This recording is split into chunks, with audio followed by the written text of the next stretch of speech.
Chapter 19. Freddie and I married in October that year, on a day so windy that when we stood on the steps of St. Peter's Church in Watson's Bay, waiting for Uncle Otto to take our photograph, the skirt of my gold-laced dress billowed about my legs like a seabird about to take flight. Clara, in a dress of china blue, and Ranjana, in a matching sari pinned in place with coronets of imitation pearls, flanked me on either side to hold my dress down by clutching the skirt between their fingers. Thomas stood in front of me with an orchid from my bouquet in his buttonhole. I smiled when Uncle Otto showed me the picture. The five of us looked as if we were standing at the helm of a ship, our faces to the wind and our fortune waiting on a distant horizon. Freddie and I married in the sacristy, not at the altar, because of our different faiths. When we emerged from the room behind the altar, Uncle Otto, Hugh, and Robert burst into applause, and Thomas danced a jig out of happiness. The priest reminded them that they were in the house of God, not a cinema. Freddie had wanted a society wedding with hundreds of guests and part of the church steps cordoned off for the press. I had forbidden it. "We can have that sort of thing for the premiere of In the Dark," I told him, "but not for our marriage." The night before the wedding, I woke with a start. Clara was shivering so violently that the bed frame was rattling. I turned on the light. Her face was flushed, and strands of her hair stuck to her forehead in wet stripes. "Have you caught a chill?" I asked, pulling the covers over her. Clara rubbed her neck. "Just night shivers," she said. "I get them sometimes." I had never noticed Clara shivering at night before, and we had shared the same bed nearly all our lives. The pallor of her complexion worried me. I had been caught up in my wedding preparations and realized that I had neglected my sister. "Do you want a cup of Horlicks?" I asked her. She shook her head. "Go back to sleep, Adelka. It is your wedding day tomorrow." Clara's trembling subsided, and she drifted off to sleep, holding my hand. I watched her for an hour. Clara had suffered night terrors as a child and often dreamed of monsters under the bed. There had been many nights in Prague when I had held her hand until her mind settled and she could sleep. Had she had a nightmare and not wanted to tell me? Perhaps for all her support regarding my union with Freddie, Clara was apprehensive. I had been glad when everyone agreed that after Freddie and I returned from our honeymoon, Clara should come and live with us in Cremorne. "We will miss you both," Ranjana told me, "but Clara would be lost without you." "I will always watch over you, Clara," I whispered. "I promised Mother that." I put my head on my pillow, but my mind was on edge. It would be useless to try to fall asleep now. I pulled on my dressing gown and tiptoed down the stairs. Perhaps seeing Angel and her Joey cherub would calm me. I slipped out the back door, intending to sit in the garden and watch them for a while. I moved towards the steps and bumped into someone. I stifled a scream as I realized that the figure in the coat and nightcap was Uncle Otto. "Can't sleep either?" he asked, smiling at me. I shook my head and sat down next to him. He put his arm around me. We gazed at the full moon with the clouds moving by it before Uncle Otto whispered, "A fair girl at the rim of land watches the evening's rosy phases. Under the oak tree by the strand, far out across the lakes she gazes." The poem May again. What was the connection between that sad tale and Mother, Uncle Otto, and Aunt Emily? I looked up into Uncle Otto's face.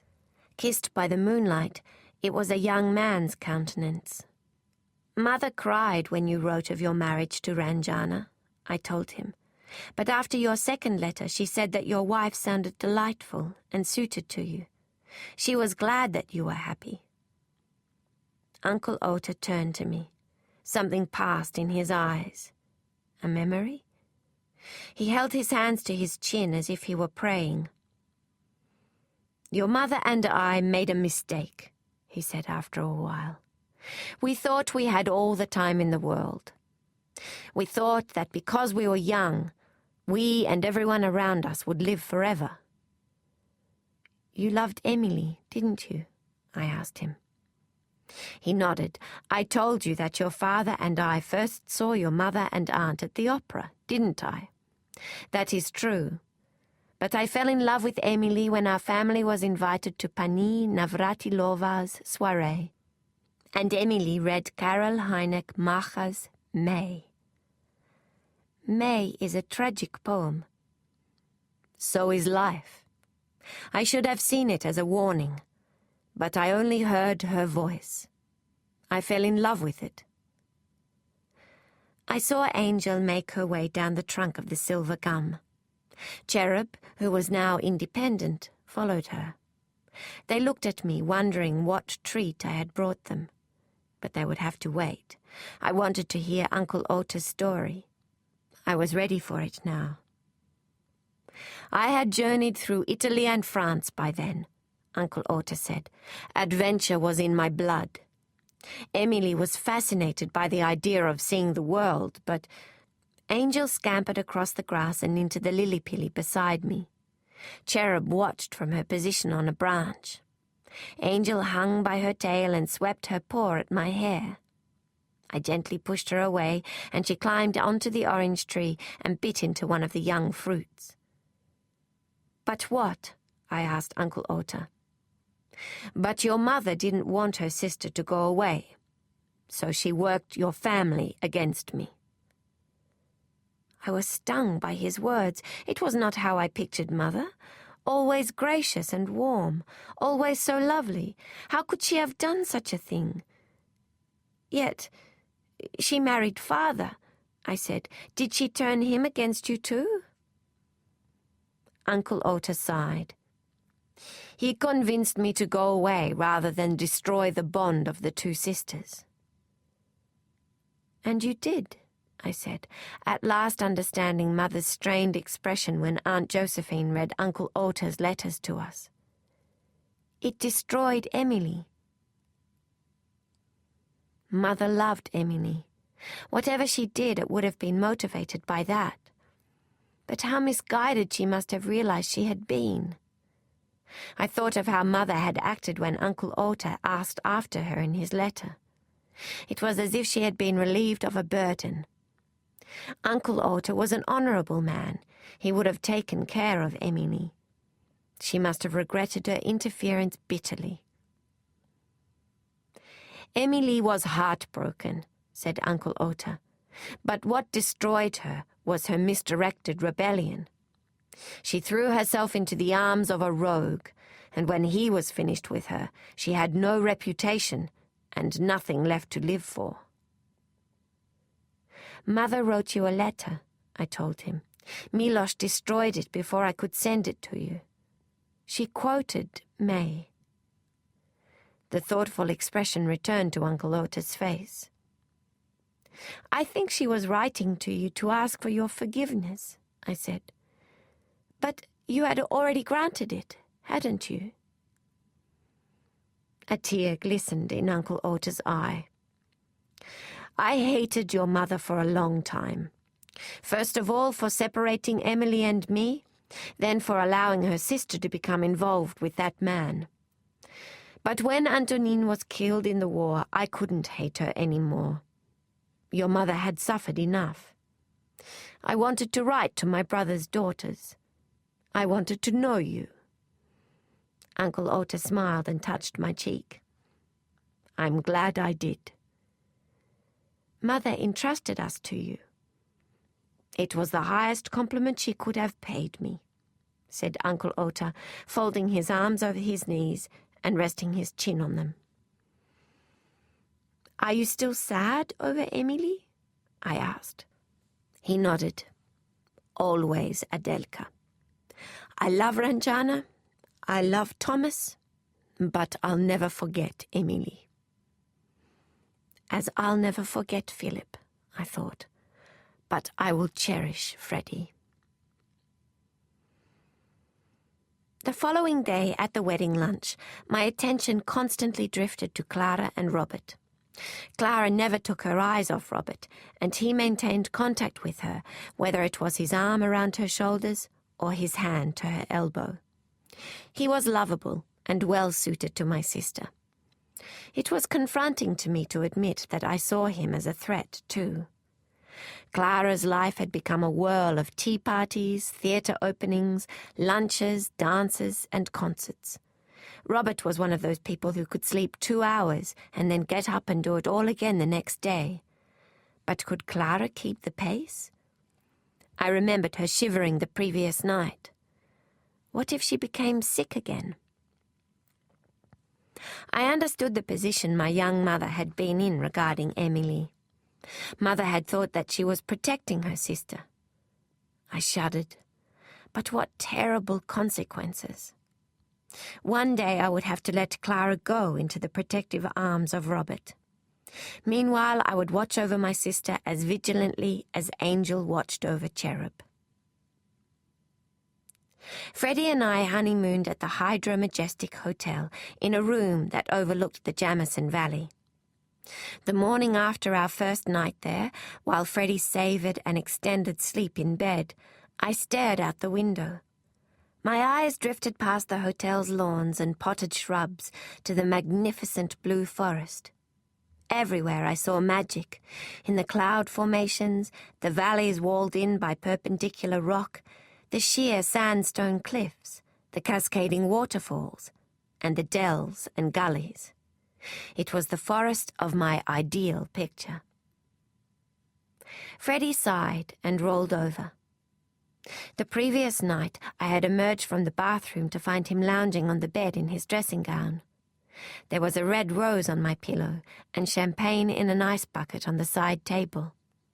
We'd had a wonderful wedding, and when Freddie and I had danced the bridal waltz, it was as though I was bathed in a sublime light. But one look at Freddie's come-hither eyes, and apprehension gripped me. "Just a moment," I told him, disappearing into the bathroom again. I shut the door and leaned against it.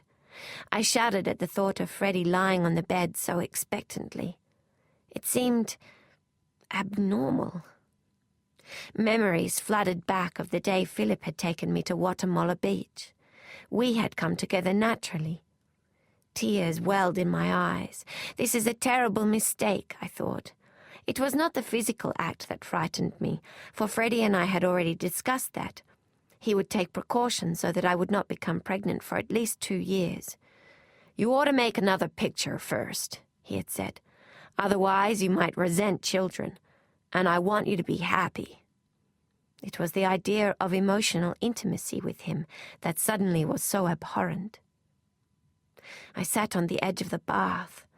"I can't do this," I said, breathing in gulps of air. "I can't be Freddie's wife." I tried to calm my thinking and envisioned us remaining friends and not consummating our marriage. That would be grounds for divorce, I remembered. But perhaps Freddie would not divorce me. He could have a string of beautiful starlets to amuse him, and I would look on benevolently, like a queen blessing the king's consorts. The fog in my mind cleared, and I shook my head. No, queens tolerated those arrangements because they were tired of having children. I wanted children, maybe not immediately, but I did want them. I raised myself from the bath and splashed cold water on my face. I turned to the door. Everything seemed quiet on the other side. Maybe Freddie had fallen asleep. Perhaps I could delay this awful moment until later. "Adela?" Freddie called. I bit my lip. He was not asleep. I would have to face him now. "Yes?" I called back. "Are you all right?" I put my hand to the door and drew a breath before opening it. Freddie had switched off the lamps and lit candles on the mantelpiece. The glow of the flames sent beams of golden light flickering around the room. There was a bracing smell, too, witch hazel and sandalwood, Freddie's aftershave. The knot gripped my stomach again. Freddie looked up at me. "You're beautiful," he said, holding out his hand. I crossed the rug on the balls of my feet and took his fingers in mine. He tugged me onto the bed. "Nervous?" he asked. I nodded. He gathered me into his arms. "I won't hurt you," he said. My heart ached. Freddie, usually so brash and clumsy outside of the bedroom, was sensitive and caring in it. I did not deserve him, but I would do my best to make him happy.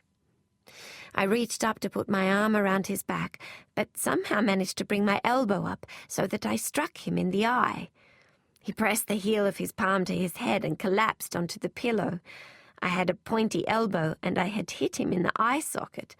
It must have been agony. "Freddie!" I cried. "I'm so sorry." Freddie lifted his hand. The flesh around his eye was red and swollen. It might even be black tomorrow. Freddie's shoulders began to shake. I thought he was crying, but then the boom of his laugh echoed around the room. I had always liked his laugh. It was from the heart. "I had no idea you were so violent," he said. "I'll have to keep my place with you." The humor of the moment caught me, and I laughed too. Before I knew what I was doing, I leaned forward and kissed Freddie's eyelid.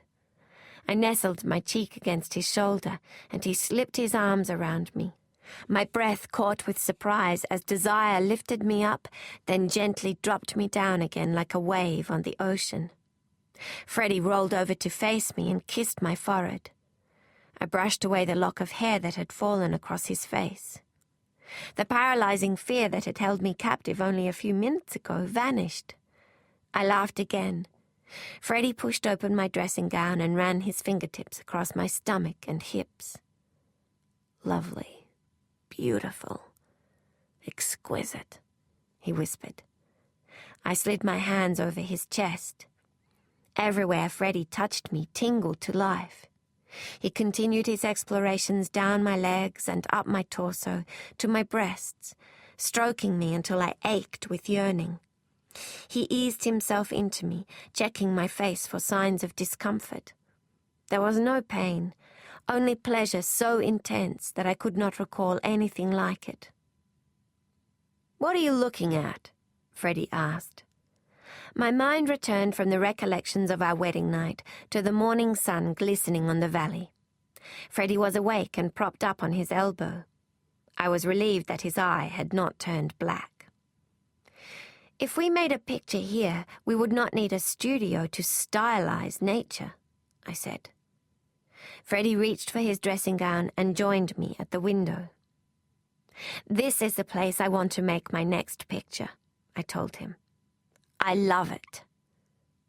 Freddie wrapped his arms around me and kissed my cheek. "And I love you." I returned his embrace before looking towards the valley. I want to live here one day, I thought. Then I would wake up to this magic every morning. In the Dark premiered at the Lyric Winter Garden Theatre on the 8th of December 1925. The same night, Robert and Clara announced their engagement. "We're not trying to steal your limelight, Adela," Robert announced in his speech to our family, who had gathered for a celebration at our home before leaving for the theatre. "We only wanted our engagement to be announced on a day when wonderful things were happening." Clara looked radiant in her buttercup yellow dress. Who could deny such a charming person her happiness? I turned to Freddie and clutched his hand. "You know the old saying, darling," he whispered. "Don't think of it as losing a sister. Think of it as gaining a brother-in-law." At least I am seeing more of Clara these days, I thought. Not only was she living with us, but Freddie and I went with Robert and her to the same parties and functions. Freddie had invited the reviewers of the Sydney Mail, the Daily Telegraph, and Everyone's magazine to the screening, along with Jack Lang, the Premier of New South Wales, and the musical star Gladys Moncrief. I had watched the finished version of the picture many times, but now it had its first public audience. I found my heart racing. Would they be drawn into the story? Would they be moved by the sad scenes and chuckle at the light-hearted ones? Or would they laugh in all the wrong places? I was still nervous about the theme. Perhaps some people would be offended. I sat on the edge of my seat, my fingers numb from clenching them. "Relax," said Freddie, prizing my hand from the chair arm and squeezing it in his own. "You've done all you can to make a great film. The rest is out of your control." The lights lowered. When the picture came on, I could not watch it or look at the people around me. I dropped my gaze to my lap. But halfway through the screening, I heard sobbing and looked up to see Clara and Esther crying. The native bear had just died. They had seen the picture before the screening, so they knew that it was going to happen. Their reaction gave me courage to lift my eyes and look at the audience. All eyes were on the screen. Gladys Moncrief's mouth was gaping open. Not one person fidgeted or spoke until the lights came back on. When they did, the applause from the audience was deafening. I had captured their hearts, and I was elated. "Stand up," said Freddie, pulling me out of my seat. "Receive the acclaim." "Bravo, Mrs. Rockcliffe," someone called from the crowd. Other voices soon joined him. "Well done! What a picture!" When it was my turn to give a speech, I emphasized that I could only take part of the praise. The magnificent camera work was Hugh's, the acting was a credit to the stars, and, of course, the story would not have come together without Freddie. "You should be very proud of your wife," I overheard the Premier tell Freddie at the reception party afterwards. "She has made a great Australian film." "We made a great Australian film," I mouthed to Freddie. "We did." In the midst of our good fortune and happiness, Clara and I could forget that we were still fugitives. We felt almost normal. But I knew something had happened with Miloš when I received a call from Uncle Ota in February the following year. "Adela, you must come to my office right away." When I arrived, Esther quickly ushered me into Uncle Ota's office and shut the door behind her when she left. There were circles under Uncle Ota's eyes, as if he had not had any sleep. "What is it?" I asked him. "Another letter from Prague?" He nodded gravely. "Dr. Holub has written that Miloš was involved in an extortion attempt on a client. Rather than report him to the police, the firm convinced him to retire from his partnership." I sat down and clenched my fists. Mother spent a fortune buying Miloš that partnership, and the company was very profitable, I told Uncle Ota. If he had applied himself, he would be wealthy now. I had hoped something like that might happen and he would leave us alone. Uncle Ota pinched his chin. "Not wealthy enough for his extravagant wife, it seems." "Here, listen to this," he said, reading the letter out to me. "I am afraid Pan Dolezal is now so desperate for funds and in such debt that he is becoming careless. He arrived at my office 2 days ago and demanded to know where his stepdaughters were. The change in his cool, calculated demeanor was unnerving. I have employed a guard to accompany me to and from the office each day, and am convinced that your nieces are in greater danger than ever before." I shivered and pulled at my sleeve cuffs. "You and Clara have been carefree here," Uncle Ota said. "You have lived lives of liberty. Now I must insist that you be careful." I nodded in agreement. "If there is one comfort," he said, "it is that Miloš does not have any idea where you are, and that Dr. Holub will not tell him." Thomas was old enough now for Clara to teach him to play the piano. I was delighted to have my cousin staying with us one night a week for his lesson. Seeing Freddie and Thomas together gave me an idea of the kind of father my husband would make. One of the changes I had made to our garden was to have a pond built at the bottom of it. To me, the pond was an oasis for frogs and birds, and was dappled with colourful water lilies and flowering marsh plants. But to Thomas, the pond was a lake. One morning I awoke later than usual and stepped out onto the balcony to see Freddie and Thomas poised near the edge of it. Thomas was holding the toy boat Freddie had ordered from America. It was a Bermuda sloop with brass fittings and a mainsail and jibs. The scale of the boat matched Thomas in size, but my little cousin held it securely in his arms. He was dressed in a sea jacket and cap. I stifled my laughter when I saw the brightly coloured handkerchief Freddie had knotted at his throat. The morning was still, and I caught their voices across the water. "We'll be underway as soon as the ebb is set," growled Freddie in an affected seaman's accent. "Aye, aye, skipper," answered Thomas. Freddie lifted his nose. "Smell that sea air. It brings the sense of adventure to boil in my blood, it does." "Aye, aye, skipper," Thomas said again. Freddie asked Thomas if he was ready to pull away from the port, and my cousin nodded his assent. Freddie grabbed the back of his sea jacket so Thomas would not fall into the pond. Thomas launched the sloop and clapped with delight when it glided across the pond without listing. Freddie laughed. The boat floated into the middle of the pond and wedged in the lilies. Thomas was crestfallen. Freddie searched around for a branch to push the boat free. But our trees were still young and not large enough to produce branches of any significance. He spotted a rake Rex had left against the gate and grabbed it. But no matter where he stood on the edge of the pond, the boat was always just out of reach. "It's all right, Freddie," Thomas told him, the disappointment in his voice palpable. "Maybe a breeze will loosen it later." Freddie scratched his chin, thinking something over.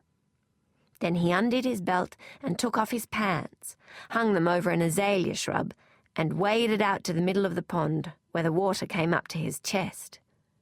I was almost too scared to look. Freddie hated beaches or any natural environment without marble tiles and gold fittings. Thomas jumped up and down at the edge of the pond and called out with glee.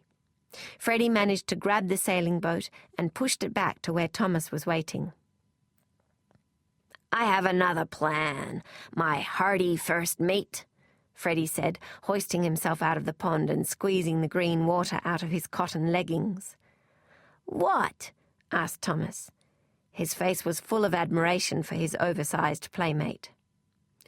Freddie extracted a piece of slime from his waistband and grimaced. "Before we set sail into the blue yonder again, we'll tie a piece of string to the bow," he said. Thomas was able to read complex pieces of music, but his handspan was small, and Clara forbade him from playing them until he was older, so as not to damage his tendons. Instead, she drilled him in correct posture and hand technique with simple pieces. He absorbed his lessons with only the occasional lapse of concentration. "Clarinka, if spiders use their webs to catch insects, how come they don't get caught in their own webs?" Thomas asked her one time. I enjoyed watching Clara teach Thomas, so I sat in on their lessons and sewed while Thomas played. "They can get caught in their own webs," Clara answered him, marking the fingering for the scales in his notebook. "They are only smarter than most insects, and watch where they're going." Thomas thought over her answer. "Just like people," he said. "Mummy told me that a person should never set a trap for another, lest they get caught in it themselves." After the piano lessons, if Freddie was working late, Clara, Thomas and I would have supper together, with Thomas selecting the food.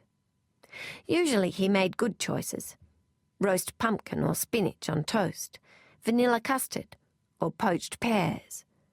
But one evening he requested whipped chocolate cream with porridge. Clara and I went to bed queasy. On another occasion, after Clara and Thomas had completed their lesson, they decided to make a card for Uncle Otter's upcoming birthday. I listened to their chatter about the design and what colours to use while I read the newspaper. They were undecided about whether the card should be trimmed in silver or gold foil. "What do you think, Adelka?" Thomas asked me. "Both," I answered, flipping over the page. I caught my breath when I saw a photograph of Philip. "Two-toned?" said Clara. "What a good idea. Do you think—" I did not hear the rest of her question. I picked up the paper and rushed to my room, locking the door behind me. I sank to my knees and stared at the picture again. "Dr. Philip Page, back from London, has opened his own practice in Edgecliff," the caption read. The article below it said that Philip had written several important papers on the child's mind and physical health, and was an advocate for progressive treatments for illnesses such as infantile paralysis and chickenpox. There was no mention of Beatrice or a child or anything else about him that I longed to know. It had once struck me as strange that Beatrice had never written to me or sent me a thank-you note for the wedding present, but then I stopped thinking about it. I ran my finger over Philip's face. The luminous eyes were the same, but the innocence in them was gone. He had taken on something of his father's commanding figure. After that, I lived a tormented existence. I loved Freddie, but I found myself seeking out Philip. Whenever I caught the tram, I took a window seat and stared at the people on the footpath. My eyes would search for him in every man. I even thought about going to see Dr. Page Sr. on some flimsy excuse to find out about Philip, but wisdom warned me against it. One day I was overwhelmed by a desire to see Philip and caught the tram to Edgecliff. I had found out the address of his practice and had carried it around in my pocket for days. The tram stop was at the corner of the street. I alighted, my legs trembling beneath me. I crept past a white picket fence covered in clematis to a gate with a red lantern. "Dr. Philip Page, Children's Specialist," the brass plate read. My heart leapt. Philip had achieved his dream. I put my hand on the gate, unsure whether to proceed or not. What was the wild hope in my heart? What did I expect from seeing Philip? To look in his eyes and see that he still loved me? Well, even if he did, our love could never be. The door to the surgery opened and woke me from my dream. A nurse came out with a boy walking on crutches. "Can I help you?" she asked. Somehow the coolness of her tone brought the foolishness of what I was doing to light. "No, thank you," I said, turning and hurrying away. After that, I promised myself never to go near Philip's surgery again.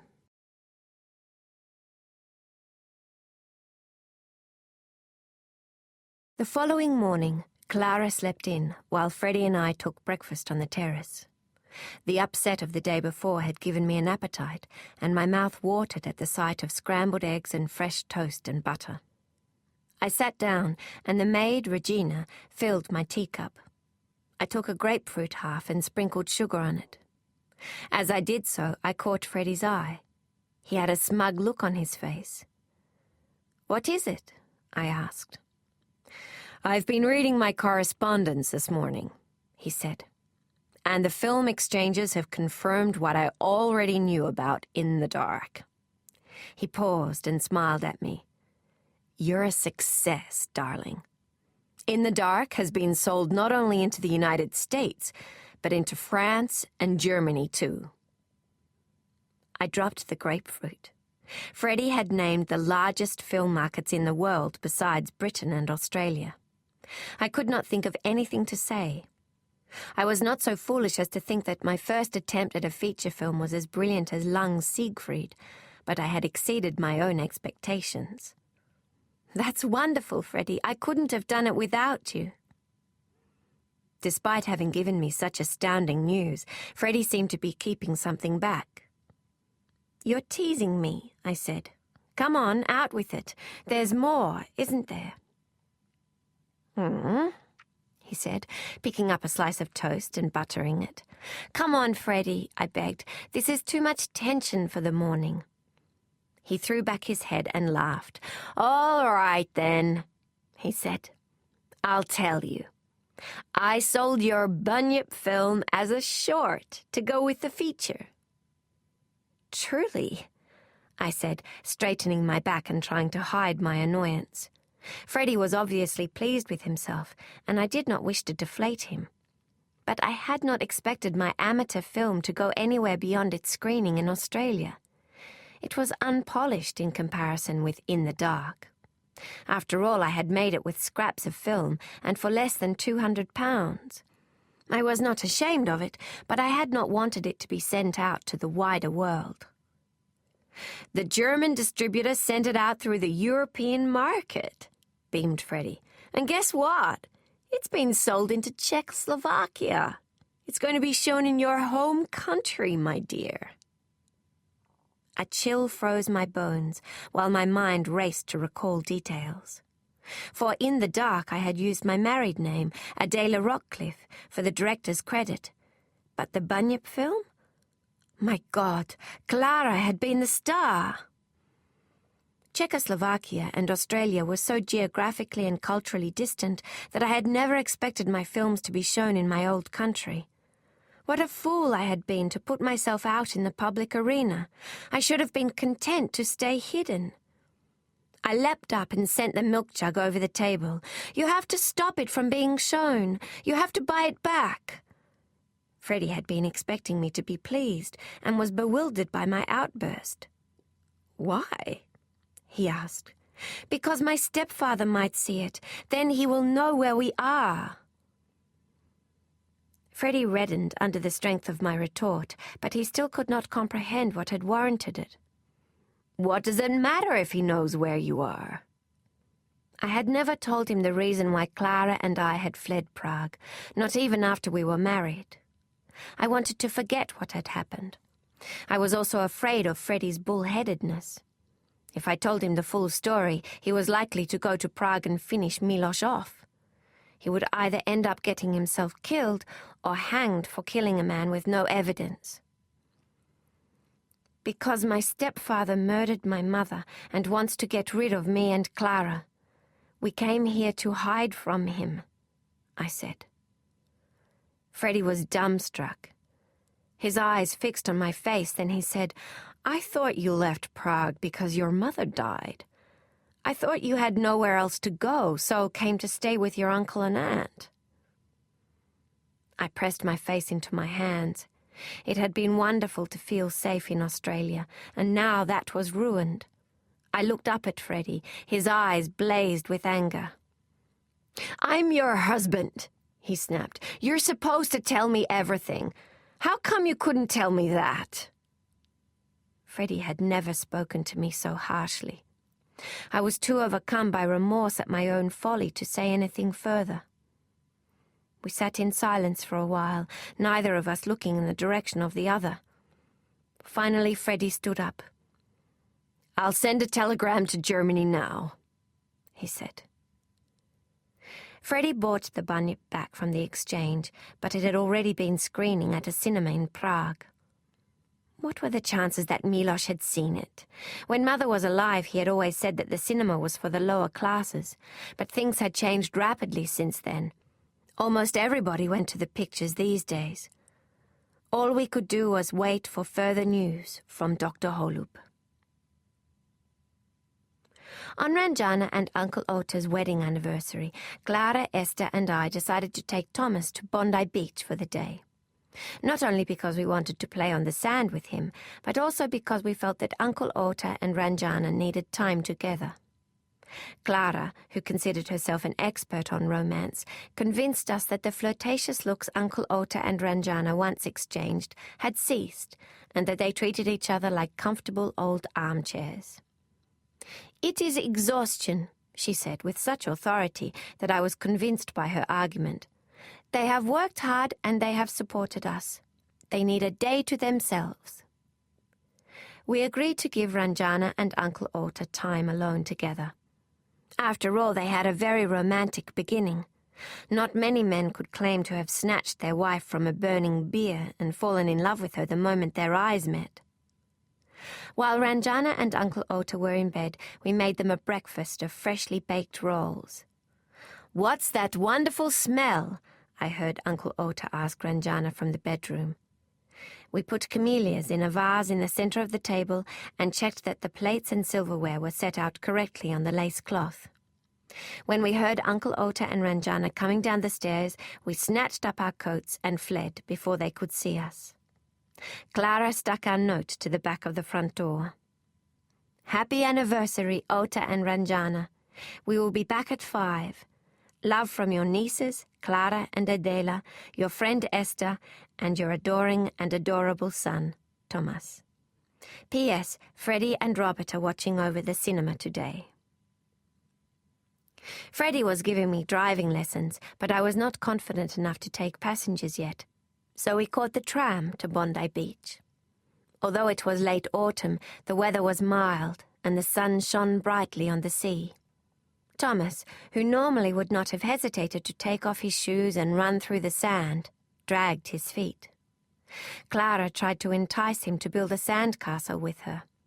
Such an invitation usually sent Thomas into a mind-spin of intricate plans for moats and turrets decorated with shells and necklaces of seaweed.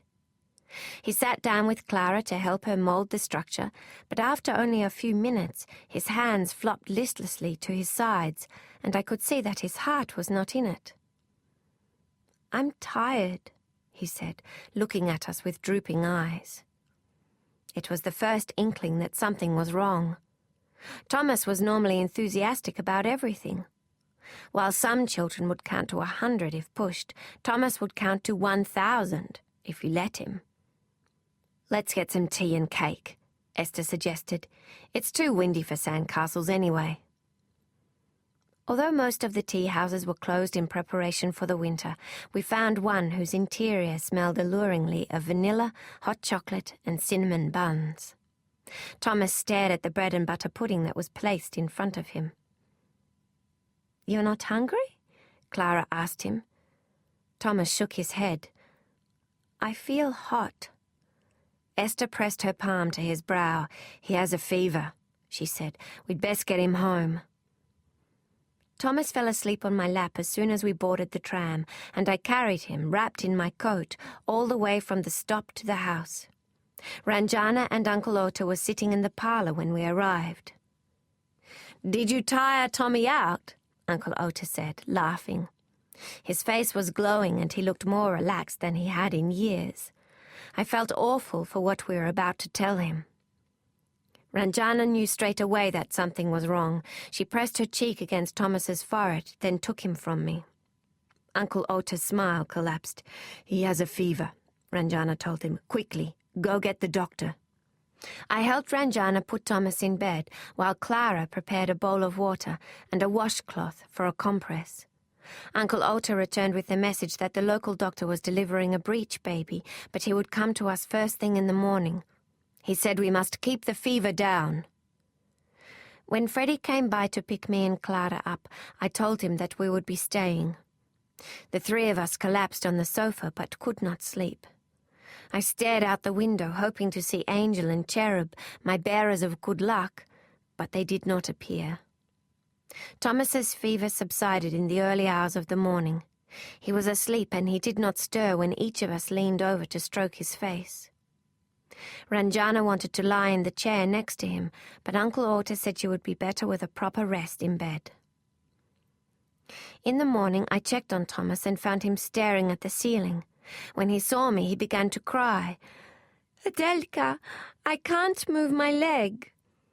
I tugged back the sheet and saw that he had one of his legs tucked up behind the knee of the other. You have a cramp, that's all, I reassured him. You have slept on your leg and cut off the circulation. I straightened his crooked leg. The flesh felt cold. There, I said, can you feel pins and needles? He shook his head. I can't feel anything. You sleep, I told him, kissing his forehead. Sleep cures all. Thomas closed his eyes with the trust that only a child can place in an adult. When the others arose, I assured them all was well and that Thomas was sleeping. I did my best to quell the panic that was rising in my own chest. There was no point causing a commotion, which would only frighten Thomas, when the doctor was due to arrive at any moment. Clara was not fooled. I saw her staring at my quivering hands as I went about cooking the eggs for breakfast. When the doctor arrived, he examined Thomas's leg, then listened to his pulse and chest. His grave expression did not bring us any comfort. I will send for an ambulance, the doctor announced, returning his stethoscope to his bag. We'd best get him to the children's hospital without delay. Ranjana's mouth dropped open, and the colour drained from her face. What is it? The doctor grimaced. I sensed this was a devastating prognosis he had delivered too many times to too many anxious parents. Poliomyelitis. The word pierced me like a knife. Infantile paralysis. The crippler. It was the most sinister disease because it was fond of children. Ranjana's face contorted with disbelief. How could Thomas have contracted polio? The doctor shook his head. We don't know exactly how the germ is spread, but we do know that the disease is quite common in affluent families. You haven't done anything wrong by your son. The ambulance arrived and Ranjana was allowed to accompany Thomas in it. The rest of us travelled behind in Freddie's car. The horse carts and pedestrians seemed to be moving in slow motion around us. My mind whirred with images of withered, shrunken limbs and wheelchairs. No, not Thomas, I prayed. Thomas was admitted as a critical case. Because of the gravity of his illness, he was put under the care of a specialist, and we were allowed to keep a bedside vigil. The specialist, a wiry man with a wrinkled brow and round metal glasses, examined Thomas's reflexes and breathing. Polio is like a landslide, he explained to us. We can only watch and wait for when and where it will stop. It might only affect his left leg, but tomorrow it might be both, and the next day his arms. We all let out a gasp. Uncle Ota turned grey in the face. Surely not, he cried. Consider it a mercy if it is only his limbs, warned the specialist. If the paralysis travels to his chest, he will have to be put in an iron lung. The next few days were a nightmare as a fiend racked Thomas's body. Sometimes he would be awake and coherent, and other times he would sleep for hours. The hospital was a parade of futures ruined by poliomyelitis. Children were pushed around in wheelchairs by nurses, while others stumbled along in leg braces or using walkers. Outside the physiotherapy department, we saw a boy of no more than 14 who had developed shoulders out of proportion to the rest of his body from using crutches. But the worst cases were the children in the iron lungs. I passed the respirator room on the way to the ladies' lavatory and caught a glimpse of tiny faces poking out from the boxes, gasping for air. I overheard a mother tell the doctor on duty, "She says she can't swallow." "I am truly sorry," the doctor replied. "The polio has reached her brain." I rushed into the ladies' room, stood in a cubicle with my hands over my face, and wept. When I returned to the ward, Robert was there with the others. I was glad that he had come to give Clara support. Freddie noticed I had been crying and put his arm around my waist.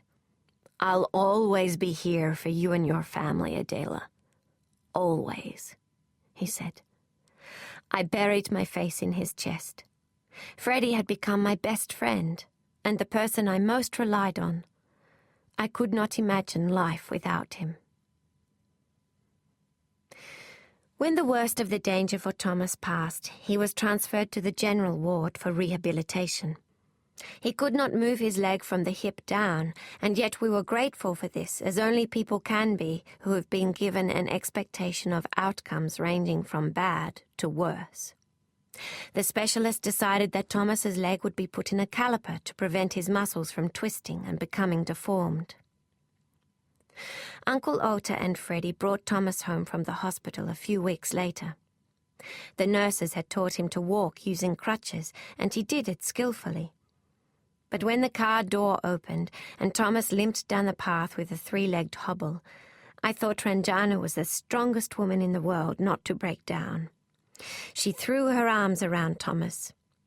"I'm so glad you are home," she said, covering his face in kisses.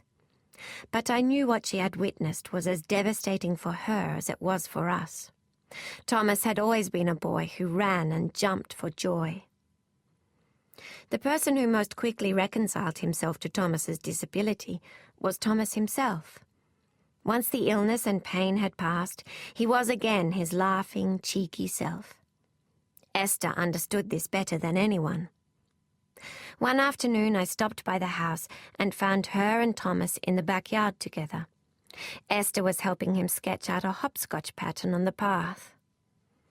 "Won't it be too difficult for Thomas?" I whispered to her. "What if he hurts himself?" She straightened up and looked at me. "You've got to stop undermining his confidence and help him lead as normal a life as possible." Thomas smiled. "Don't be concerned, Adelka. Hopping is something I've learned to excel at." His response sent Esther into giggles. I had to laugh too. When Hugh heard that Thomas was home, he and Jallo became frequent visitors. It was moving to see the three of them together. It must have been painful for Hugh to watch Thomas adjust to his disability, but he did not show it.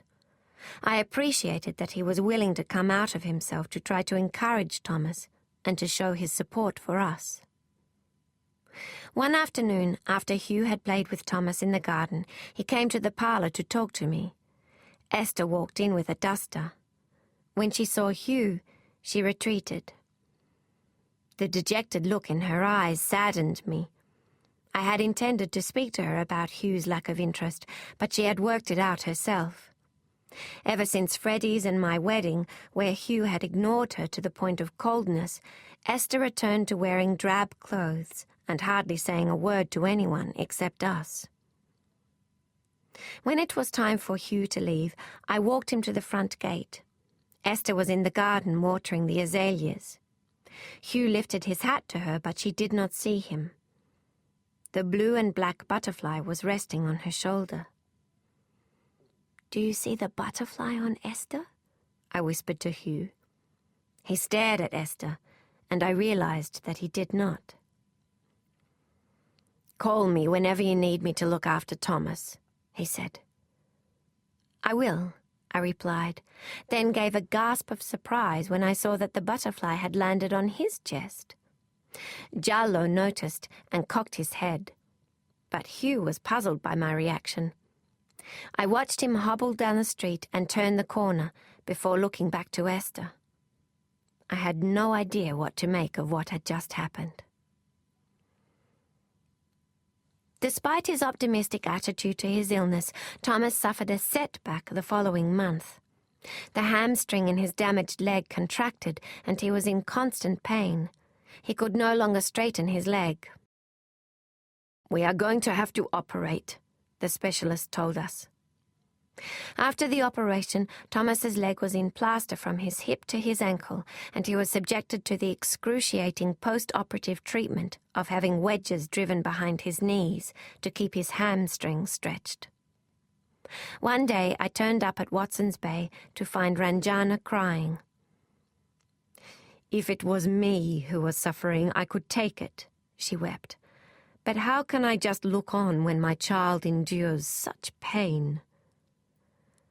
Thomas had been treated by the hospital's best specialist, but even he was saying he had done all that could be done, and Thomas would have to accept life as a cripple. I thought back to the article I had seen on Philip. He was an advocate of progressive treatments for infantile paralysis. An idea grew in my mind. Perhaps there was someone else who could help us. Chapter 20. Philip's rooms in Edgecliff were different from those of the specialist who had treated Thomas at the hospital. There were the graduation certificates on the walls of the reception area from the University of London, but instead of leather-bound volumes and objets d'art on the shelves, there were teddy bears and rag dolls. I half smiled when I saw the collection of mud men that filled a cabinet of their own. A girl with a patch over one eye and a boy with his arm in a sling were playing with a train set on the floor. I helped Thomas to the couch, then approached the nurse, who wrote down his details on a card. Behind her was a framed motto: "Your sickness can affect your personality," or "Your personality can affect your sickness." I had told Ranjana, who was working at the cinema that day, that I was taking Thomas to a new specialist. There was no reason why I could not have told my family that I was taking him to Philip. Even Freddie would not have stopped me where Thomas's welfare was concerned. I had come for Thomas's sake, but I wanted to see Philip alone. I hoped that in seeing him again I would be able to put the memories to rest and give my heart wholly to Freddie. But as much as I tried to push the memories away, they kept floating up. I saw Philip in his cramped office at Broughton Hall, and remembered the taste of his warm, salty skin when he had kissed me on Wattle Beach. Once the nurse had taken Thomas's details, I returned to the couch. Thomas had joined in playing trains with the boy and girl on the rug. I glanced at the children's mothers. One was absorbed in a magazine, but the other was watching them play. Thomas wound up the engine and sent it for a turn around the tracks. It made the distance before coming off the rails. The mother cheered for him. When Thomas had been in hospital, I was sure someone would object to the presence of a dark child in the ward, but no one did. Perhaps suffering made people more generous. Philip was running late, and a tinge of apprehension fell over me. What would he say when he saw us? I had given the nurse my married name. The door to the doctor's office opened, and a boy with a club foot stepped out with his mother. The pair were smiling, as if they had just shared a joke. Then Philip came out to call in his next patient. He saw me and stopped in his tracks. I was equally stunned. Philip was no longer the fresh-faced young man I had known when he was a medical officer at Broughton Hall. His shoulders were broad and straight. His hair was brushed up from his forehead in a cowlick. The whimsical smile lit up when he saw us, but the eyes above it looked sadder, and the roses in his cheeks had vanished. Philip stepped towards us. He gaped at me before remembering himself and placed his hand on Thomas's shoulder. "You've had a bad case of polio, I see," he said. "I'll have a look at Mary's eye and John's arm, and then I'll examine your leg, Thomas." Philip's eyes sought mine, and I saw it, there in his face. He loved me. He had never stopped loving me. I faltered, embarrassed, and averted my gaze. Thomas's turn came, and Philip invited us into his office. I willed him to look at me again so I could confirm what I had seen in his face had been love, but he avoided my scrutiny. He sat Thomas on the bench to examine his leg. I glanced at his desk for a picture of Beatrice or their child, but there was none. I thought it strange because I expected Philip to be a devoted father. Where had he been all these years, and what had he been doing? Did he enjoy working with children? I wanted to ask these questions, but my tongue was stuck in my throat, and Philip addressed his comments to Thomas rather than me. "I try to match the treatment to the child," he told him. "What is right for you may not be right for another child, and vice versa. You've been treated conservatively with splints and braces, but I'm going to concentrate now on more intensive therapy for you." Thomas, who looked like a little man in his tweed suit and tie, answered, "I did see some children getting massages at the hospital. I thought a massage might be nice." Philip did not laugh at Thomas. He looked him in the eye and answered, "I am in correspondence with a nurse who has had success with massage on polio sufferers in the outback. But at the same time, we need to be careful, Thomas. Too much stimulation can sometimes cause more damage." Thomas held Philip's gaze and nodded. It occurred to me that it was unusual for someone to speak to him. Most people looked over his head, firstly because he was a child, and secondly because he was dark. "When I grow up, I want to be a doctor like you," Thomas told Philip. "I want to be kind to children." After examining Thomas and writing out a program of treatment, Philip showed us to the door. Thomas maneuvered himself out ahead of me with his crutch, and Philip touched my arm. I lifted my eyes to his face. The rise in my blood was met by an opposing emotion, the need to run away. I took Thomas's free arm and helped him out of the office. Philip had prescribed a 3-month program, but it would have to be Ranjana or Esther who brought Thomas to Edgecliff for the treatments. For I had come looking for the truth and had found it. My feelings for Philip and his for me were unchanged. When I returned home, Freddie was not there. Some executives from Galaxy Pictures were in Sydney on business, and their meeting with him must have been running late. Clara was staying the night with Uncle Ota and Ranjana. It was Regina's night off, but she had left a pot of pumpkin soup on the stove and a loaf of bread. Outside, a drizzly rain was falling, and there was a chill in the air. I ran a bath and soaked in the tub, trying to calm my racing heart. Nerves I had thought were dead had come back to life. I dressed in a white blouse and black skirt and sprinkled my hair with rose water. I put on every piece of jewelry Freddie had given me, the gold wedding band with its diamonds and cut-work highlights, the ruby engagement ring, the rose gold pendant and earrings he had bought for our first anniversary, the sapphire and diamond bracelet he had given me when In the Dark was released in the United States. I returned to the kitchen and stared at the soup on the stove, wondering if Freddie had eaten yet. I took out a tin of wafers and laid them on a plate, topping them with a spread of cheese and olive halves. Freddie liked to have a mint julep waiting for him when he came home. I heard his car in the driveway. Freddie parked in the garage and ran through the rain. I held the front door open for him. "You're a lovely sight," he said, taking the towel I offered and pressing it to his face. "Here, let me take your coat. It's wet," I said. "Have you eaten?" "We didn't have time." He looked into the sitting room where I had laid out the canapes. "I thought you might want to relax before dinner," I told him. Freddie sank into a chair and accepted the julep from me. It was not unusual for me to spoil him when he came home. Seeing him smile gave me pleasure. But it was not pleasure I was looking for that evening, and Freddie knew me well enough to sense it.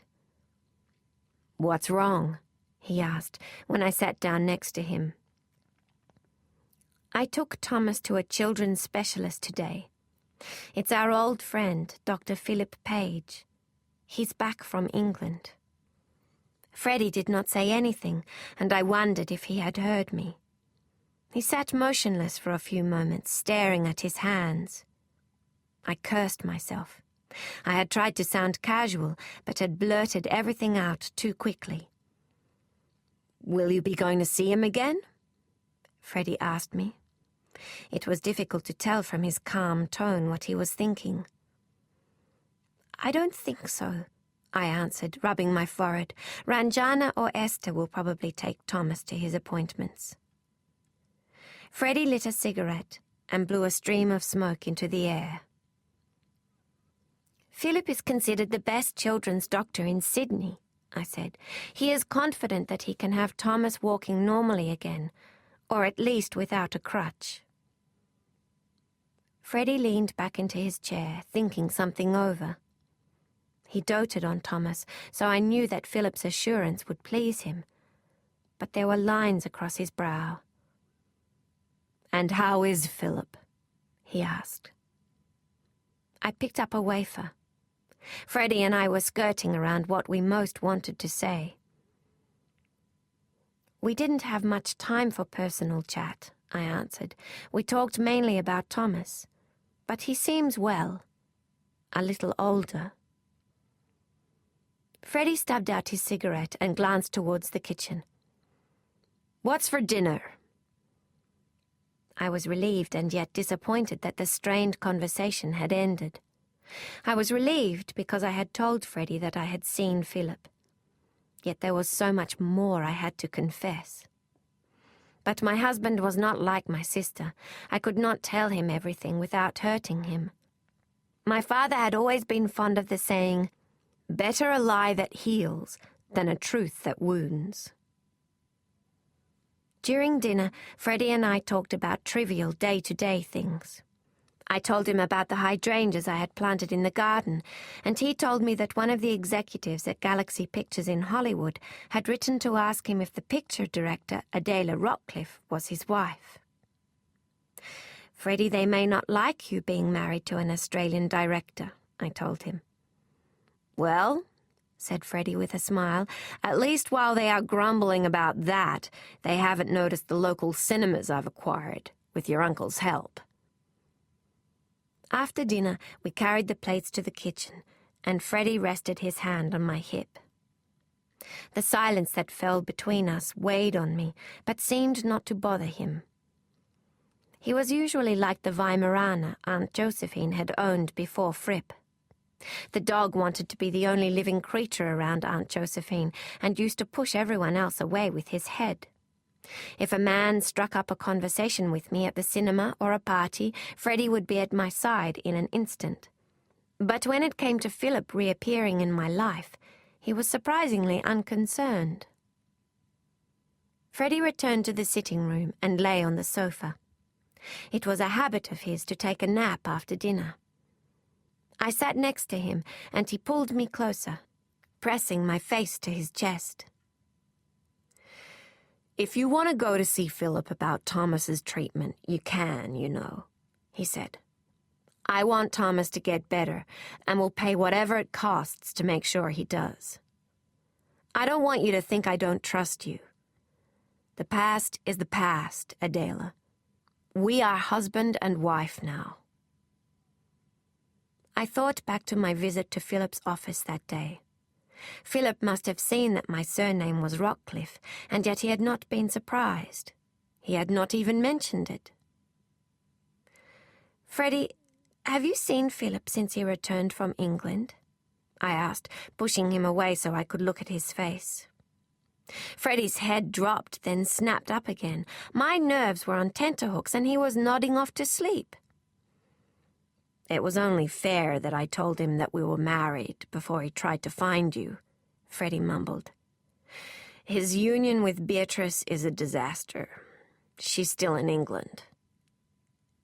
"Beatrice is still in England?" Freddie yawned. "They're estranged. Beatrice won't give him a divorce, although I don't think they've had a day of happiness together since they married." I could not believe what I was hearing. I thought of the day Beatrice had asked me to go for a walk with her in the city, and how she had told me she adored Philip, and that he was her childhood friend, her confidant, and her reason for living. Philip had described himself as Beatrice's warm, comfortable blanket, but it seemed she had discarded him the moment they married. "Freddie, you once said that there was more to Beatrice than meets the eye. What did you mean by that?" Freddie did not answer, I thought he was thinking over the question. I waited a few minutes, then turned to him. His chest was rising and falling in a slow, steady rhythm.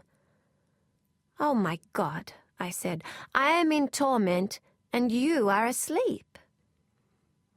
Freddie's confidence that I would not be unfaithful to him was as unnerving to me as my fear that I would be if I saw Philip again.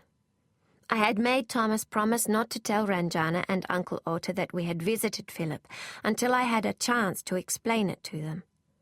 The following morning I went to see them at the cinema. "Philip," said Ranjana, "he thinks that he can help Thomas?"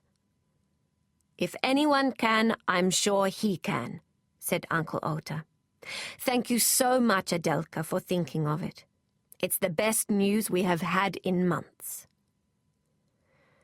Ranjana and Uncle Ota's reaction added to the commotion in my head.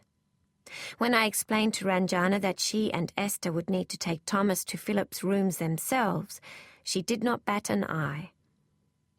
"Of course," she said, hugging me. "I understand that you are busy with Clara's wedding plans."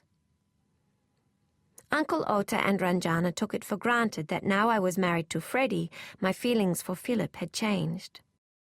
The one person who would have understood my confusion was Clara, but she had conflicts of her own. Clara and Robert were to be married in the Swan's garden. It should have been simple enough, but, ironically for such a shy person, Mrs. Swan had her heart set on a large society wedding. She and Clara had agreed on a pure white dress trimmed with Brussels lace, but disagreed on everything else. "She is a lovely lady, but when it came to the wedding, I had no idea that she would be so obstinate," Clara complained to me one afternoon. "I want a bouquet of lilies of the valley in memory of Mother, and she insists on calla lilies with bows." When I told her I wanted to follow our family tradition of a rosemary wreath around my veil, she did not speak to me for 2 days. It is as if she expects me to just forget where I came from. We were sitting together on the terrace, a basket of fruit between us. I eyed the juicy strawberries and nectarines and wondered why Clara and Robert were intent on having their wedding before Christmas. They were causing everyone more anxiety. Clara had her graduation to think about too. She was going to perform in front of a public audience. The wedding date had been set for the following year, but for some reason she and Robert had changed their minds. "Why don't you leave the wedding arrangements to me?" I told her. "I will take the place of Mother in making something lovely for you, and I will handle Mrs. Swan too." "What about Mary? Is she all right?"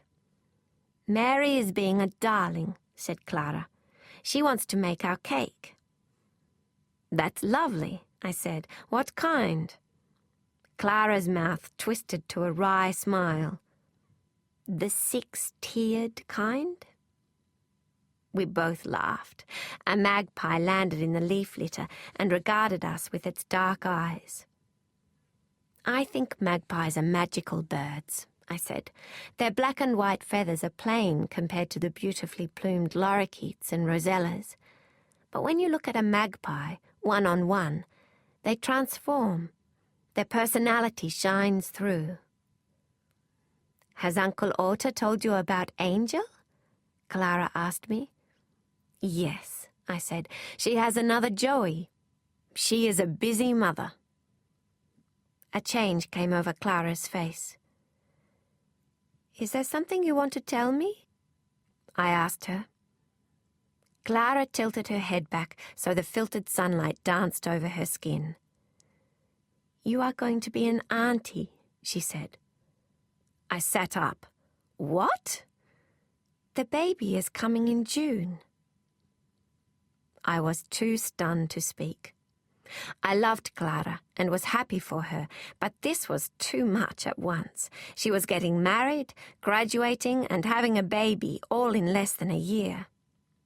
She had assured me that she had been well since the night before my wedding when she'd had the attack of chills, but she was still pale. I wondered how she had fallen pregnant when I had been watching her so closely. Freddie and I went almost everywhere that Clara and Robert did, and she had been living in my house. Clara was not an immodest girl, and she blushed deeply. It was not the done thing to get pregnant before one was married. "Are you disappointed with me?" she asked.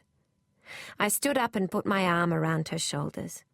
I could not judge her, because the same thing could well have happened to me and Philip all those years ago, and at least she and Robert were officially engaged. "Not at all. I am very proud of you." Clara pressed her cheek to mine. "I am so lucky you are my sister," she said. Ranjana called me each week to report on Thomas's progress.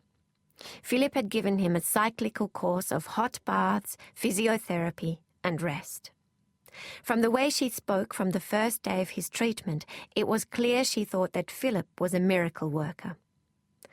"Already I can see an improvement," she said, "and Thomas told me on the way home that the pain is gone." I could not have been happier for Thomas.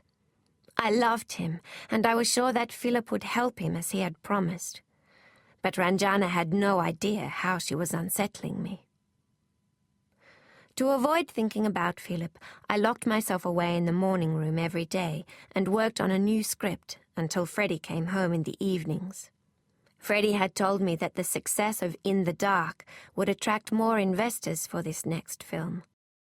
I wanted to pull all the stops out now and produce something not only visually stunning, but remarkable in every way.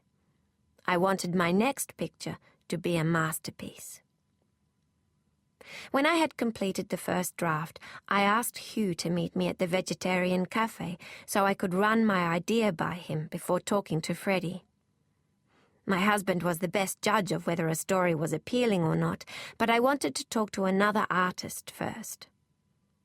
Hugh and Jallo were already in the cafe when I arrived. No sooner had I sat down and ordered a chicory coffee than Hugh begged me to tell him about the script. "I don't want to give you tickets on yourself, Adela," he said, "but I've been itching to work with you again." I was flattered because since finishing In the Dark, Hugh had shot a feature film in Tasmania with a Hollywood director and had worked on documentaries in the outback. "I am slow," I said with a smile. "I am not exactly what you call prolific." Hugh shrugged, and Jallo went up and down with the movement. "Art takes time. So what is the new story about?" I put aside my cup. "It is about a 10-year-old boy who has been crippled by polio and is convalescing in a rest home," I began. "The boy had been athletic and is despairing of life because the doctors have told him that he will never walk again. In the garden of the home, there is a bevy of peafowl. One day, when the boy is out in the sunshine on his own in his wheelchair, a peacock with beautiful plumage catches his eye. The boy calls to the peacock and is surprised when the bird turns into a man in fine clothes and a crown of emeralds. The man tells the boy that he is a prince and was born in a faraway place called the Emerald Valley, where humans and animals live together in harmony." I checked that I was not boring Hugh. Freddie said I should learn to summarize my ideas in 2 sentences, but it was impossible for me to do. I either had to give the full explanation or none at all. I was pleased to see Hugh was pursing his lips, which I knew was a sign he was thinking about how the story would develop visually. I continued. "One day, an evil spirit from another valley, the Valley of Darkness, stole away the princess that was promised to him in marriage and turned him into a peacock. For 1 hour a day, the prince can regain his human form, but this has not proved sufficiently long for him to travel to the Valley of Darkness to save his princess. He asks the boy if he will help him. The boy doesn't think he can, but in the prince's presence he finds that his wheelchair turns out to be a flying carriage. The prince and the boy have adventures together and eventually save the princess. When they triumph, the boy is given a special celebration in his honor in the Emerald Valley." I paused to see if what I had said so far had made any impact. Hugh shifted in his seat. "How does it end?" he asked. "Are you going to tell me? Or make me wait?" "I will tell you," I said with a triumphant smile. The boy later awakens to find himself in his wheelchair in the convalescent home's garden. The nurses think he has been sleeping, but the adventures the boy shared with the prince are real to him. Although he now accepts that he will never walk again, the boy has a new vision. He will find a way to do good in the world and make his life count for something. If Hugh had burst forth with a flurry of words in response to the script, it would have been out of character.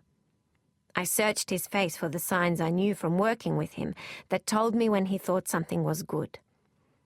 I was pleased to see him tap his fingers on the table, twitch his mouth, and cock his head.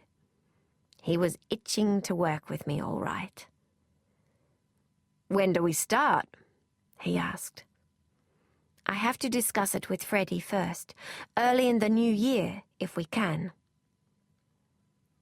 Hugh and I stayed at the cafe for another hour and talked about Thomas. I knew that Hugh had been spending some time at the house, and I appreciated his care for my cousin, but worried about the effect his visits might be having on Esther. The last time I saw her, she was looking even dowdier than when I had first met her. "You believe in ghosts, don't you?" Hugh asked me. I nodded. "I see them. Not often, but often enough to know they are there." "There's one that lingers around Esther's house," he said. My spine tingled. Hugh was the least superstitious person I knew. "Did you see something?" He hissed out a breath. "I thought that was all hocus pocus, but I've seen him 3 times now. A young bloke in military uniform." I did not respond. I did not want to prompt him. Hugh looked at me. "The first time, I spoke to him." "G'day, mate," I said. That was before I realized I could see right through him. "Did he say anything back?"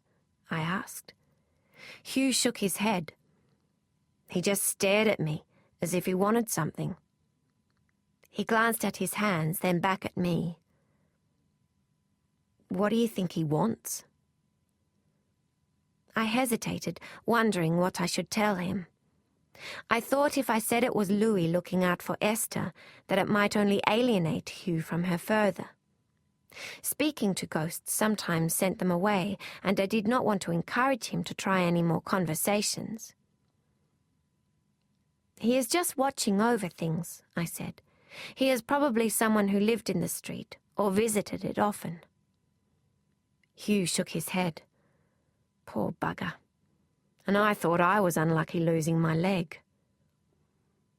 My heart lightened with Hugh's words. It was the first time he had sounded grateful rather than bitter. I wondered what had changed him. Perhaps it was looking after Thomas. I remembered what Clara had told me about how helping another living being brought healing to oneself. But how was it Hugh could see Louis and yet not see the butterfly? After wishing Hugh goodbye, I walked down George Street towards Circular Quay to catch the ferry. It was Freddie's birthday and he was coming home early so we could go to a restaurant for dinner. I glanced at my watch. I was running late and would have to hurry. I had only walked a short distance when someone called out to me. "Adela? Is that you?" I turned around. Philip was standing on the opposite side of the street. The wind was ruffling his hair.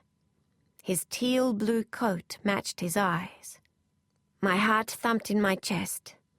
Philip crossed the street and walked towards me. There was no recrimination in his face, and I guessed he knew why I had not gone back with Thomas to his rooms. "Thank you for all you have done," I said. My words were sincere.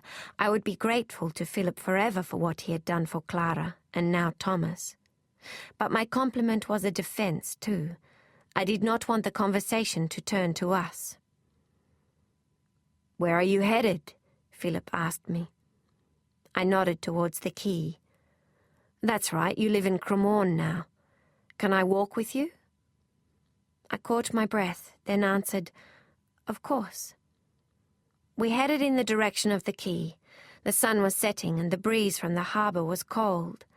Yet I felt warmth emanating from Philip's body as he walked beside me, just as it had the day he sat beside me in the tea house at the Botanic Gardens. "How's Freddie?" he asked.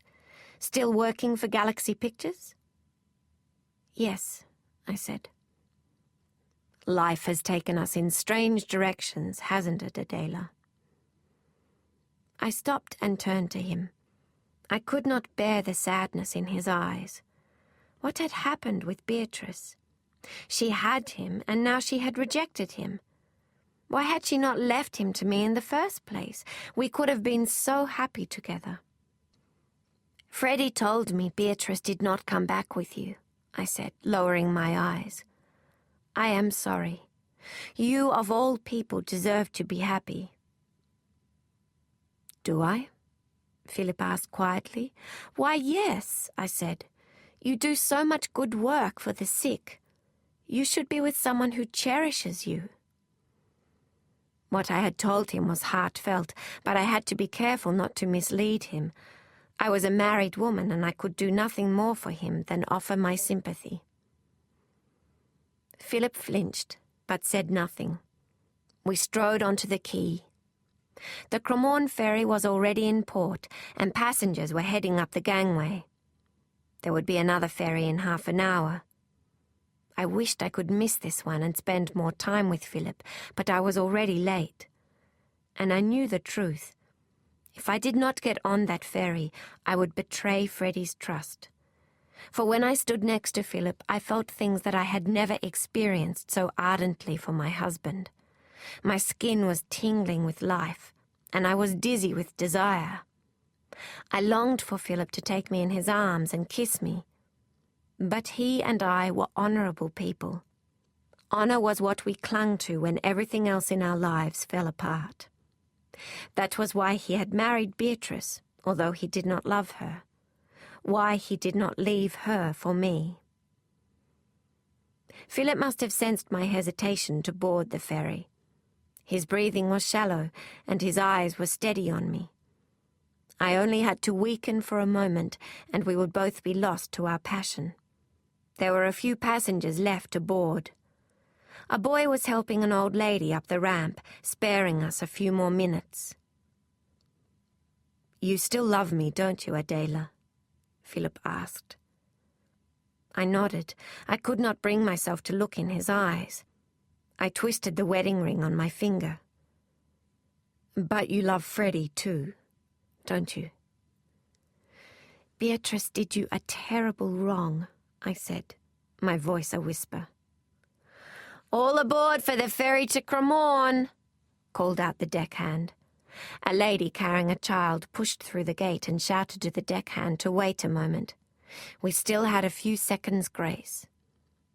Philip and I looked into each other's eyes.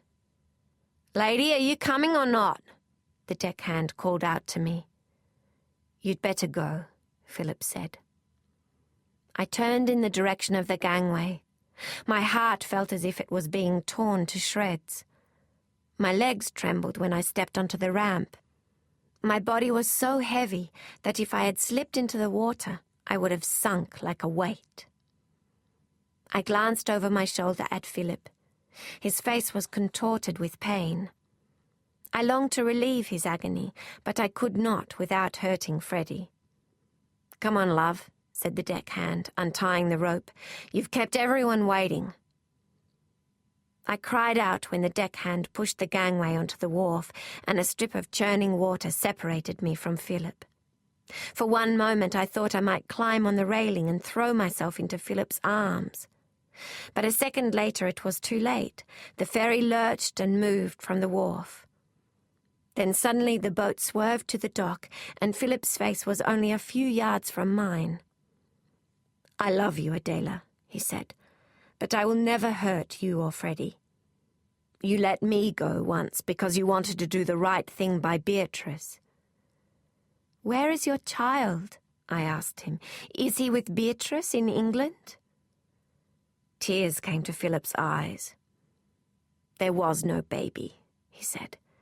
"It was a lie Beatrice told to get me to marry her quickly and to keep me away from you." The last of his words faded as the ferry gathered speed and pulled away into the evening. I could not move from the railing. I clung to it while Philip shrank into a tiny figure on the edge of the dock. We watched each other until the ferry passed Fort Denison and we were lost from each other's view.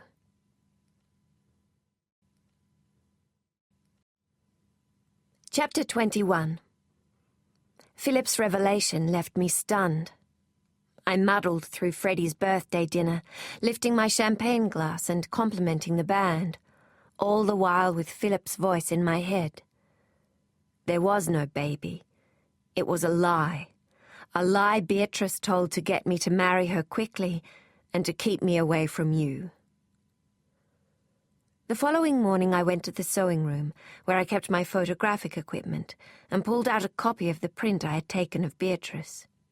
I stared at her pale eyes, the white skin with its galaxy of freckles, the mass of hair. I had a different impression of her now. Gone was the image of the breezy girl who gathered people to her bosom. She was manipulative and cunning. I put the print down and stared out to the garden, where the builders were working on the summer house and fernery that were my birthday present to Freddie. Beatrice had a way of clinging to people. We had all felt sorry for her because her mother was dying. I remembered what she had said about not having many female friends. I no longer wondered why. I thought about waking Clara, but decided against it. Her wedding plans were tiring her out, and her graduation performance was to take place the week after she and Robert returned from their honeymoon. The head of the school had not been pleased by the proposed interruption to Clara's studies, but had given her leave, not wanting to lose her altogether. Clara had not started to show her pregnancy, but she had been plagued by morning sickness. I decided to leave her alone to rest. But there was someone I could talk to, and that was my future brother-in-law. "Clara's all right, isn't she?" Robert asked when I telephoned him. "There's no problem?" The relief in his voice when I told him there was nothing wrong with Clara endeared him to me. There had been a time when I had doubted that he would take care of my sister properly, but I no longer did.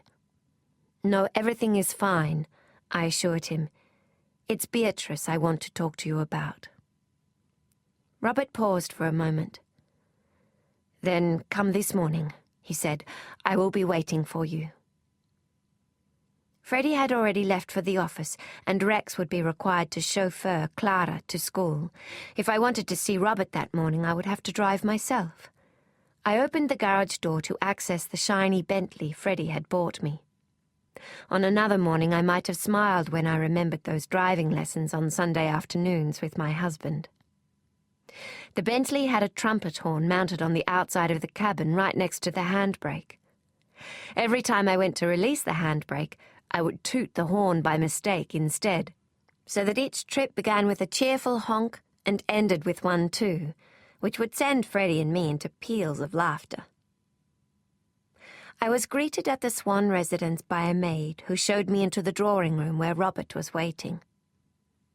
"I distanced myself from Beatrice after she wrote to me from England," Robert said as soon as the maid had left.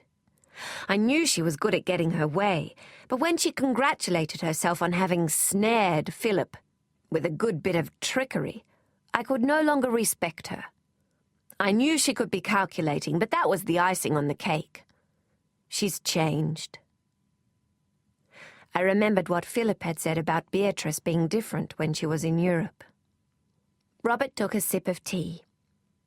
"Freddie figured Beatrice out long ago," he said.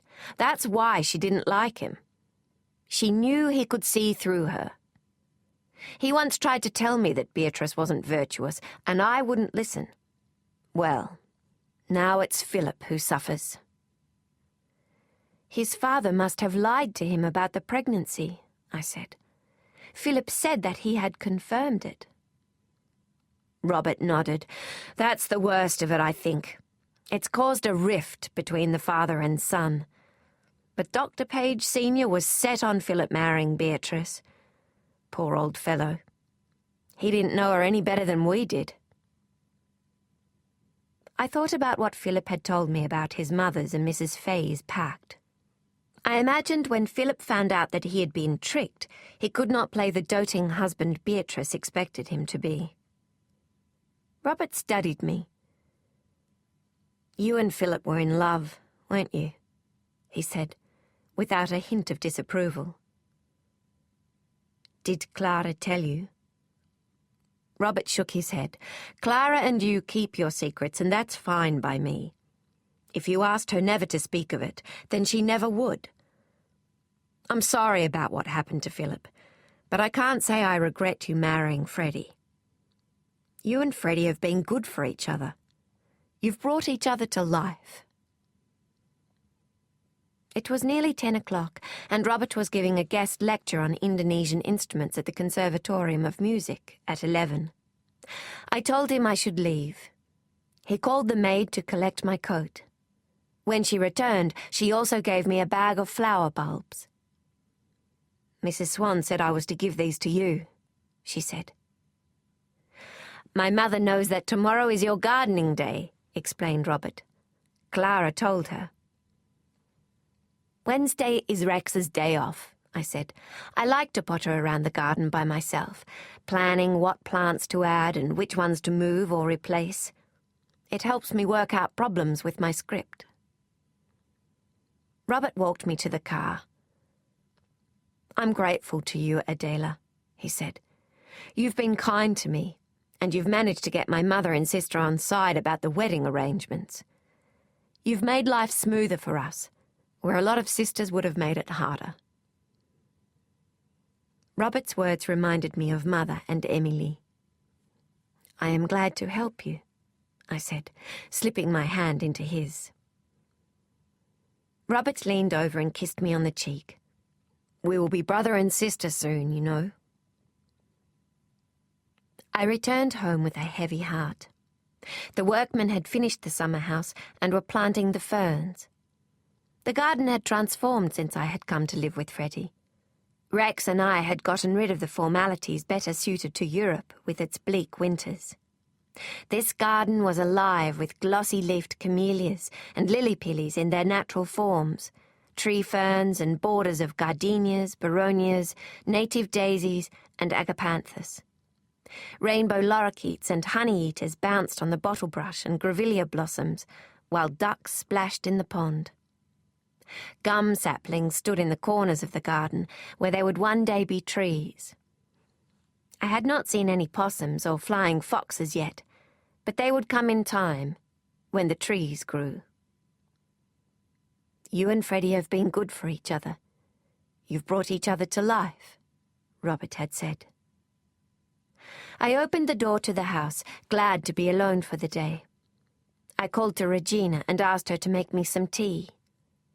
Her eyes shifted to the drawing-room door, which was shut. I flung it open and was struck by the splashes of colour that jumped at me. On every table and sideboard were bouquets of flowers, roses, dahlias, lilies, irises, gerberas, and sunflowers. Regina handed me an envelope, smiled, and fled. I looked at the envelope, then opened it. Darling, thank you for my lovely birthday dinner last night. You were tired when we returned home, and you forgot to hide your script. I found it on the hall table along with your purse. I couldn't resist reading it. What a story. My dearest, you've exceeded yourself. I can't wait to work on the Emerald Valley with you. Love always. Your Freddie. I sank down on the sofa, overwhelmed by everything. The flowers filled the room with a heady, intoxicating fragrance. I closed my eyes and squeezed away the tears. I could not give in to them. If I did, I may never get off that sofa again. If Mrs. Swan had set her heart on a traditional Anglo-Saxon wedding, even one not performed in a church, she should not have let her son marry into our family. Uncle Ota emerged from the house in a morning suit with trousers with turn-ups, white gloves, and a carnation in his buttonhole. Clara was lovely in a lace dress with the hemline longer at the back and a veil with a rosemary headdress. Ranjana followed in a shell-pink sari, and Mary and I glided after her in matching beaded dresses with handkerchief skirts. We walked down a green carpet bordered by pots of petunias and past the guests to the summer house, which was decorated with roses. Robert, who was standing next to Freddie, beamed at his beautiful bride. But the traditional English wedding ended there. Before the couple made their vows, Ranjana tied a cloth from Clara's waist to Robert's shoulder to symbolize the marital bond, and Uncle Ota placed a stone on the floor of the summer house for Clara and Robert to rest their right feet on. Both of these were Indian traditions to bless the couple. At the reception afterwards, the bridal waltz gave way to a polka that brought the rest of the wedding party onto the floor. Mrs. Swan nearly fainted at the sight of her guests' snubbing tradition. Hugh and I plied her with champagne. Freddie twirled by and swept her into his arms, spinning her around the floor until she took on the blush of a young girl. "I like Europeans," I heard her tell him. "They are so lively." I turned to see Esther with Thomas. He had trouble bending his knee, but could move well enough with Esther's help, and no longer needed a crutch. At the dinner afterwards, Freddie read out the telegrams of the guests who had not been able to attend. He paused for a moment before reading the final one. "Dr. Philip Page wishes Mr. and Mrs. Swan every happiness for their future life together." "Dreadful business, that Dr. Page," I heard an elderly society matron say to her companion during the supper. "But isn't he the best children's doctor in Sydney?" inquired her companion. The society matron sniggered. "Indeed, you may go to his rooms for treatment, but no decent family would have him in their home. They say his wife has got up to all sorts of things in London, and that she is even living with another woman." "Good gracious!" exclaimed her companion. "The Pages used to be such a respectable family." I felt Philip's humiliation as keenly as if the woman had been talking about me. I glanced at Clara and Robert, so happy in their love. Our family would be proud to have Philip in our homes, if not for the complication of my feelings for him. All he had ever wanted to do was help people, and now he was seen as an unsuitable guest, neither an eligible bachelor nor a decently married man. I found myself hating Beatrice for what she had done to him. Not only had she blighted his hopes for a happy married life and children, but she had exposed him to public shame. If what the woman had said was true, he had grounds for divorce. But the press loved nothing more than a scandal, and he was probably afraid to drag his family's name any further into the mud. When it was time for Clara and Robert to leave, the guests lined up like a royal guard along the green carpet. Each one of us held a candle. I felt as if a piece of glass had lodged itself in the pit of my stomach. The thought that my sister, so much a part of me, would no longer live under the same roof was a separation I had put out of my mind while I had planned her wedding. I realized how ill-prepared I was for it. It had been difficult enough to get used to sleeping in different rooms when I married Freddie and Clara came to live with us. "Don't cry," I told myself. "Don't spoil the moment." The more I tried to control myself, the faster the tears filled my eyes. Who could be more in tune with Clara or me than when we were with each other? Clara stepped in front of me. In the candlelight, I saw the conflict of happiness and anxiety that waged in her eyes. When she glanced at Robert, it was with adoration, but when she looked at me, her mouth trembled. "We must buy a place where we can all live together like we did at Watson's Bay," she whispered. "Clara," I began, but could not finish. How could I admonish my sister and tell her that we were married women now and must start families of our own with our husbands? It was taking all my strength not to cling to her. After Clara and Robert had left, Freddie drove me to Cremorne Point, and we sat together in the car with the top down and gazed at the stars. He sensed my sadness and so did not talk about the wedding. "I've been thinking about the Emerald Valley," he said. "There is really only one place to make it. The Blue Mountains." I turned to him. I had written the picture with the Blue Mountains in mind, but Freddie and Hugh had been scouting locations closer to Sydney for the bushland scenes. The Blue Mountains were only 80 miles away, but the roads were rough, and it would not be an easy journey. It also meant we would have to pay our actors more because they would be far away from the theatres. "Truly?" I asked Freddie. "What about the costs?" "Hang the costs," he said. Freddie could not have known how happy he had made me. To distract myself from missing Clara and thinking about Philip, I persuaded Freddie to take me to Tilly's cinema every night, even if it meant seeing some pictures several times. Uncle Otto invited Charles Chauvel to speak about his new film after the screening one evening. We had enjoyed his first one, The Moth of Moonby, and were keen to hear what he had to say. Greenhide was a well-constructed film, so I was surprised when Chauvel told the audience that he'd had to travel around the outback towns of Queensland to get it screened, because the major theatres would not show it. And even in the outback, I had to pay the showmen to take off their American film for the night, and do all the publicity myself, he told us. Chauvel was not only the writer and director of his films, but the business manager, producer, publicist, and distributor. I appreciated how easy Freddie made directing pictures for me. "If it goes on like this, the local film industry will be dead in a year," I told Freddie after we had returned home and were sitting in the kitchen drinking our nightly glass of buttermilk before bed. Freddie cocked an eyebrow. "What are you being so pessimistic about? Australasian Films have built a new studio and have spent over £100,000 on equipment." Uncle Otto had told me about the new studio.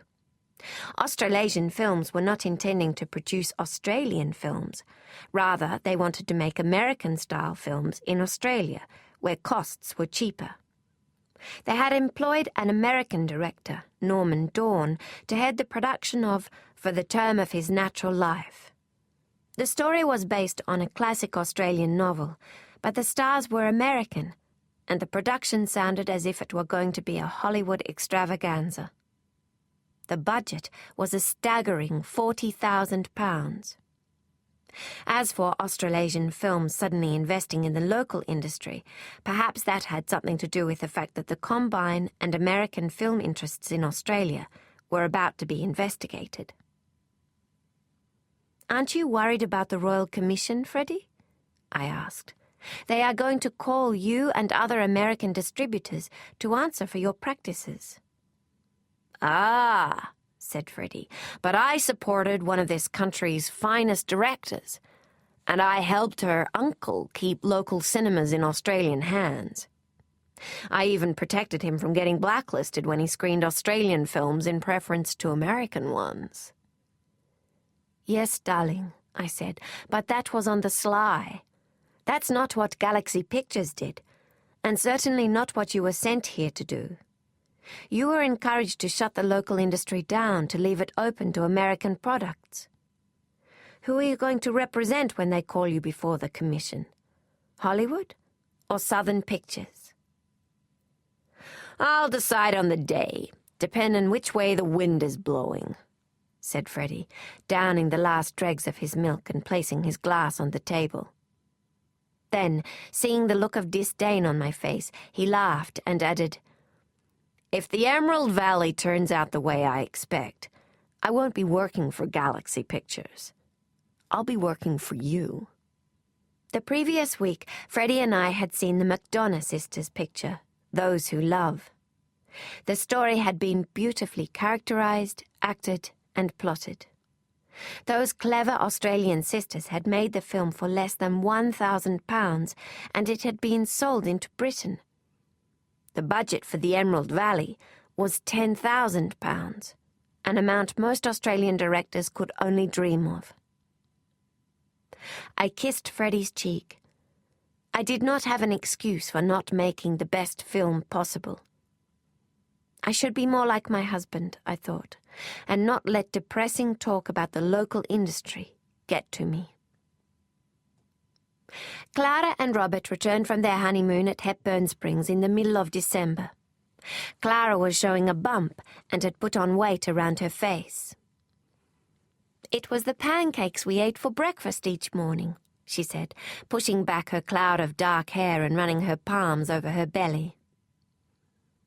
"I think you're having twins," said Ranjana, working with me to let out Clara's yellow dress for her graduation performance, which was to take place at the end of the week. Clara was too pale for someone who had just returned from a spa resort. She also had a persistent cough. "It's just a tickle in the back of my throat," she assured me. She promised me she would see the Swan family's physician as soon as her concert was out of the way. "It was Dr. Fitzgerald who confirmed my pregnancy," she told me. "He is very kind and capable." The week of Clara's graduation concert, I was plagued by disturbing dreams. Emily was in them. Sometimes she was leaning over my bed, and in other dreams she was in the music room in our house in Prague. It seemed as if she wanted to say something to me, but I was afraid to hear what it was and made myself disappear from the dreams before she could speak. But then, the night before the concert, I saw a restless ocean that I knew was the sea between me and Prague. I woke with a start. Dreams of bodies of water were bad luck. They foreshadowed death. I entered the conservatorium's concert hall along with the Rose and Swan families, and Freddie, Hugh, and Esther, and imagined how proud Mother would have been at this moment. Despite being so far from the musical culture of Europe, Clara had applied herself and was graduating from music school. It was ambitious for her and her class orchestra to have chosen Beethoven's Piano Concerto No. 5 for their graduation piece. It was grand in scale and nature.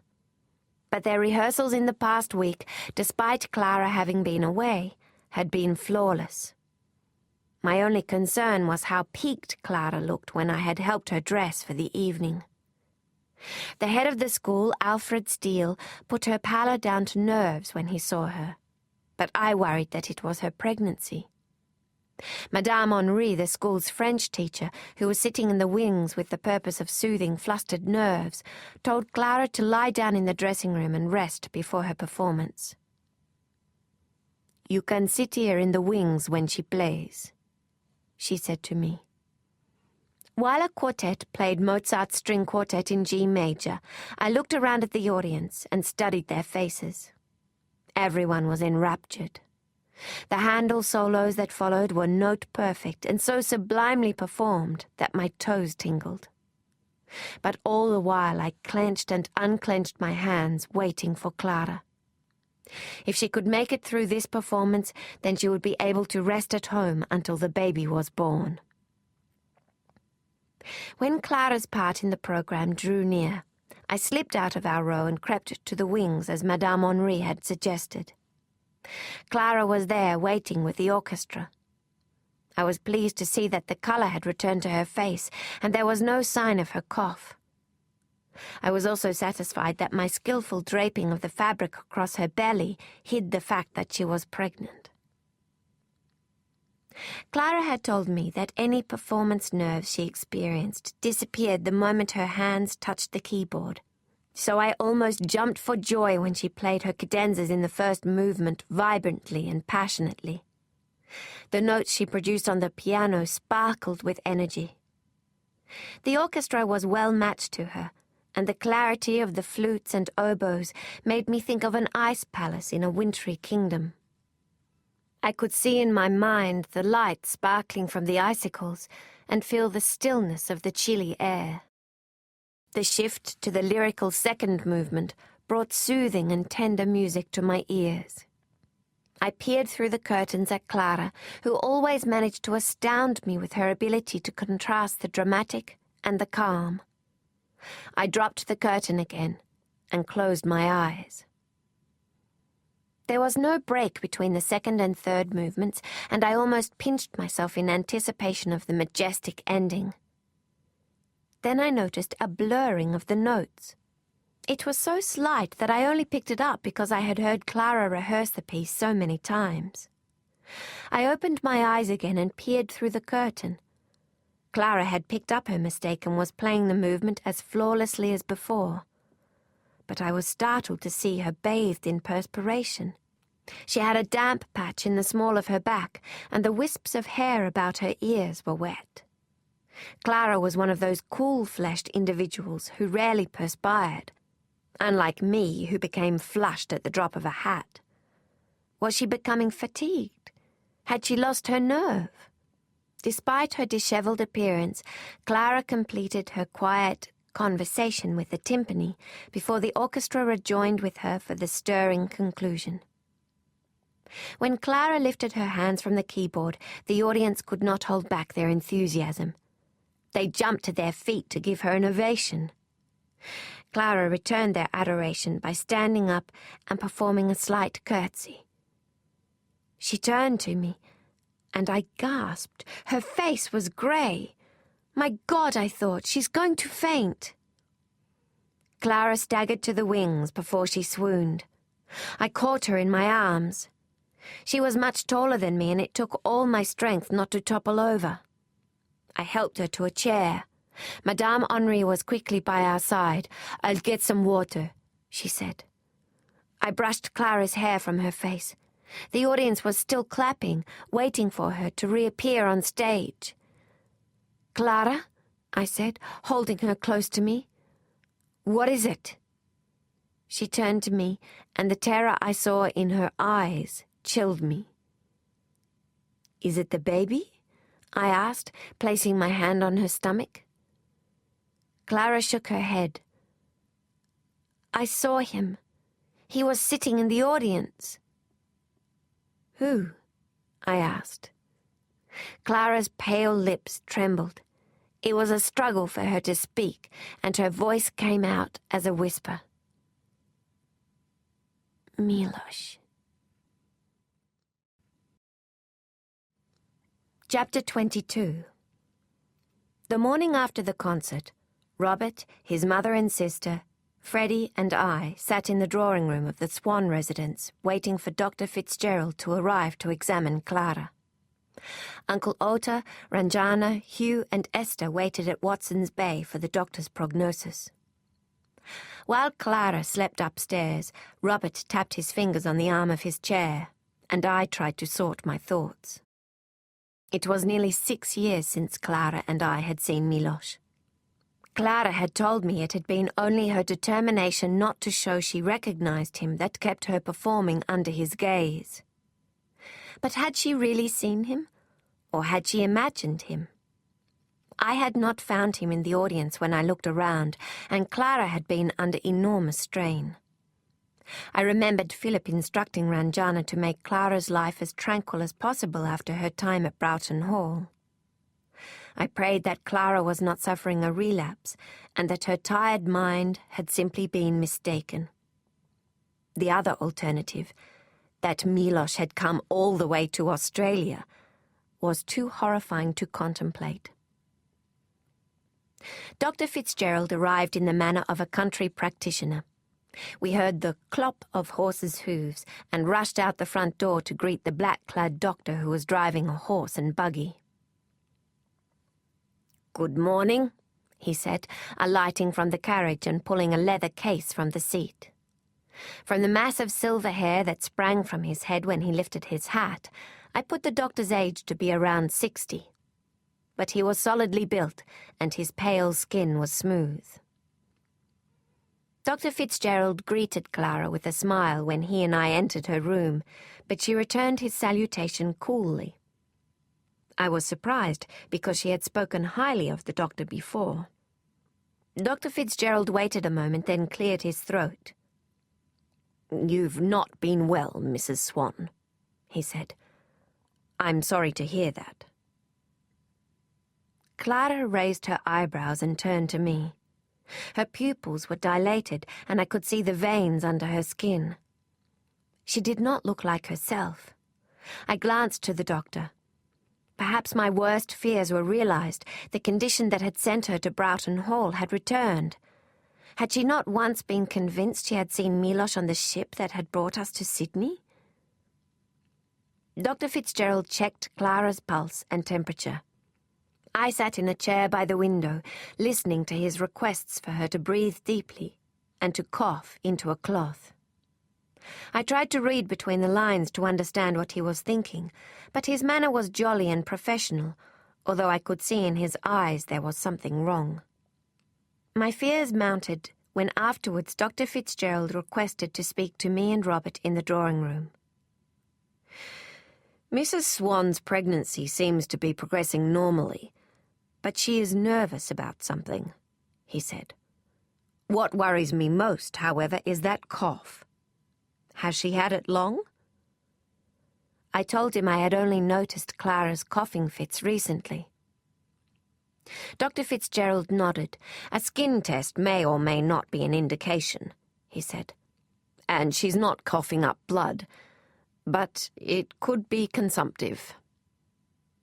It was the second shock I'd had in less than 24 hours. I sank into a chair. Consumption! It was the wasting disease that had killed Lottie Lyle. I turned to Robert, who was deathly pale, then back to Dr. Fitzgerald.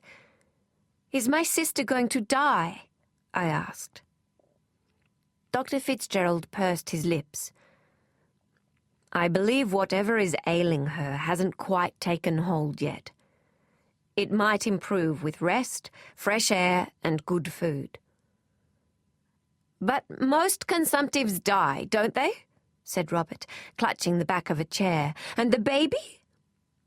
Dr. Fitzgerald shook his head. "Some patients have a mild case throughout their life, while a small number are cured spontaneously. I believe your wife and child are safe for now, as long as Mrs. Swan experiences no upheavals or upsets." "No upheavals or upsets," I thought. "She thinks she's seen Milosh." Robert's hands trembled while he watched Dr. Fitzgerald write out a care regimen for Clara. After the doctor had left, we informed the others about the nature of Clara's illness. Later, Freddie and I sat on the veranda watching the sky darken and threaten rain. Was Clara going to die? Was she going to lose her baby? With these questions on my mind, I could almost forget her claim to have seen Milosh. Uncle Ota wrote to Dr. Holub asking if he knew Milosh's whereabouts. During the anxious time while we waited for a reply, the women of Clara's old and new families banded together to nurse her back to health. Christmas and other engagements were forgotten, while Ranjana, Mrs. Swan, Mary, Esther, and I went about our tasks. We opened and closed windows to allow Clara the benefits of fresh air without giving her a chill, ran steam baths, supervised meals, performed body rubs, and ordered the household staff to change and boil the linen daily. Clara's illness had one disguised blessing. It brought us together.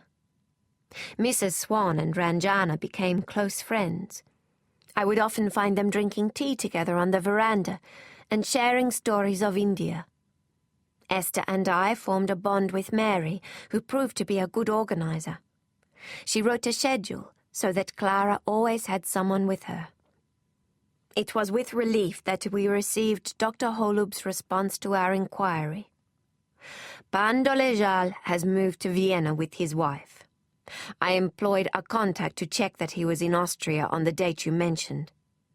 Indeed he was, so the person Pani Swan saw could not have been her stepfather. Thank God for that, I said, when I had finished reading the letter. Dr. Holub had confirmed what I had suspected. Clara's ill health and nervous state had fooled her to believe she had seen Milos. At least now I can stop living in fear of Milos hiding in every nook and cranny and devote myself to seeing Clara get better, I told Robert. I went to Clara's room to tell her the reassuring news. While I climbed the stairs, I thought about how I would express it to her. I wanted to explain that her mistake could have been made by anyone who was not feeling well, and to avoid any hint that her mind was unsound. When I entered the room, Clara was sitting in bed with her hands clasped around her knees, looking out the window. "Clara," I said, moving towards the bed, "we have received a letter from Dr. Holub." Clara changed her position slightly, but said nothing. I read her the letter. "You see, the man in the audience, whoever he was not Milos." "Yes," she murmured. "That is what I heard you and Robert saying downstairs. The sitting room is beneath me, and your voices carried." I moved closer to her. "Clara, if Milos were intending to murder us, why would he have turned up at your concert and made himself obvious? He had disguised himself with a moustache and a wig. If he was disguised, how do you know it was Milos?" Clara sighed. "Very well, I will accept your reassurances that I was mistaken, and do whatever you wish." She sounded so faint and desolate that I had a sense that rather than being reassured, as I had intended, she was questioning the stability of her own mind. When I returned downstairs, Robert and Freddie were in the drawing room. Robert stood up. "How is she?" I could see in his eyes that he was pleading with me to give him some glimmer of hope that Clara had improved, if not in body, then at least in spirit. I sank into the nearest chair. Robert's gaze followed me. Freddie reached over and patted my knee. I laid my hand on top of his. "We called Philip Page," Robert said. "He's coming to see Clara now." The implication of Robert's announcement barely registered with me. Clara was sick. She needed the best help possible. Philip arrived a short while afterwards, appearing at the same time as Uncle Ota, here to receive an update on Clara's health. Philip glanced at me when the maid showed him into the drawing room, then turned to Robert. "Where is she?" Mary and I had moved Clara to the sitting room upstairs. For Philip to examine Clara in her bedroom without a female member of the family in attendance would be unseemly, yet I feared that the presence of one of us would inhibit her in telling him everything. The men were looking in my direction. It seemed it had fallen on me to take Philip to Clara. "This way," I said, indicating the stairs. I walked up them ahead of him, and my eyes met his in the mirror at the top of the landing. Our faces colored. Were we to spend the rest of our lives like this, yearning for each other but always having to turn away? Philip spoke with Clara for an hour. When he returned downstairs, the Swans, Uncle Ota, Freddie, and I were waiting for him. "The death of Clara's mother was harrowing, to say the least," he told us. "Now that she's married and having her first child without her mother present, it may be bringing up those memories for her." Philip did not look at me when he spoke, but I was aware that his body was turned in my direction. He paused, then added, "That doesn't mean we shouldn't take her claim seriously. But Robert has told me that the matter of the stepfather's whereabouts has been confirmed. My advice would be to keep doing what you have been, and to make sure Clara, and I might add Adela, for Clara is equally concerned about her, are not left alone. When the stepfather does not appear, she will calm down and turn her mind to other things. "It's an unsatisfactory situation," said Freddie. "There are 2 men and a woman in Europe who killed my wife's and sister-in-law's mother. An attempt was made on their lives as well. Until that man and his accomplices are brought to justice, how can either woman have peace?" "You are quite right," said Philip. "Part of the problem for Clara is that the matter is unresolved. Her mother's killer is still at large, no matter his geographical location." Uncle Ota and I exchanged a glance. "We will wait until Clara is 21, Uncle Ota said. "Then we will change the benefactors in the will. After that, we will see what we can do about Milos and his accomplices." Philip came to see Clara every day for the next fortnight. Sometimes he stayed for lunch at Mrs. Swan's request, but most often he would excuse himself by saying that he had patients to see. There was something unspoken between us, and while it remained unsaid, it hung heavily in the air whenever we passed each other in the corridor or on the stairs. Each time Philip left, I had a sense that precious moments had slipped away. I was surprised that no one guessed the turmoil in my heart, except Clara. One day, after Philip had left, I went to take her lunch and found her dressed and reading by the window. I wondered if Clara was angry at me for not believing she had seen Milos. But that afternoon, with the gentle autumn sun on her face, she looked better than she had in weeks. She smiled at me. "Have you finished rewriting your script?" she asked. I put the tray on the side table and sat down next to her. "I have a few scenes left to complete. Freddie says we can shoot it in the Blue Mountains, even though it will escalate the budget." Clara threw back her head and laughed. "That man loves you, Adela. He'd do anything for you." "I love Freddie too," I said. Clara caught the pain in my voice. "What is it?" I was cautious in how I worded the story of Philip and the lie Beatrice had told him. I'd had time to process the revelation, but it was the first Clara had heard of the story. She was too shocked to speak for a few moments. Then she shook her head. "There was something about Beatrice that I did not trust from the beginning," she said. "She was too buoyant all the time. But I didn't say anything. I wondered if I were jealous." A pained look pinched her brow while she gathered her thoughts. "And now you?" she said, looking at me with pity in her eyes. "You still love Philip, don't you?" There was no need for me to reply. There were no answers. What could be said to help the situation? Truly, nothing at all. During one of Philip's visits, I was alone with Clara in the house, except for the maids who were cleaning the windows. After speaking with Clara, Philip entered the sitting room where I was trying to concentrate on a novel. "I've done all I can for Clara," he told me. "She needs to stand on her own feet now if she is to get better. Dr. Fitzgerald will be able to take her through to her delivery." The thought that this could be the last time I would see Philip brought me to my feet. "But Clara trusts you," I said, "after all she has been through." Philip turned away. "I've told Clara and she understands. She only asked that I explain it to you." His hands were trembling. I hesitated before speaking, then I took the risk.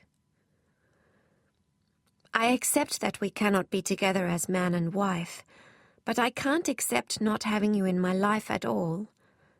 Can't we even be friends?" Philip flinched. "What good will that do, Adela?" he said, "when seeing you is painful to me. I don't want to visit you for cups of tea. I want to care for you. I want to be there when you need me, not as a doctor, but as your lover and husband." Philip had expressed the desires I harbored in my own heart. If I took a step closer to him, our safeguards would collapse. I thought of that dreadful moment in Broughton Hall's garden when we had looked into each other's eyes, knowing that we would have to walk away from each other for good. "Don't you see, Adela?" Philip pleaded. "I can't love you unless I give you up. You did that for me once, remember?" "I was wrong," I said. "Look where it left you."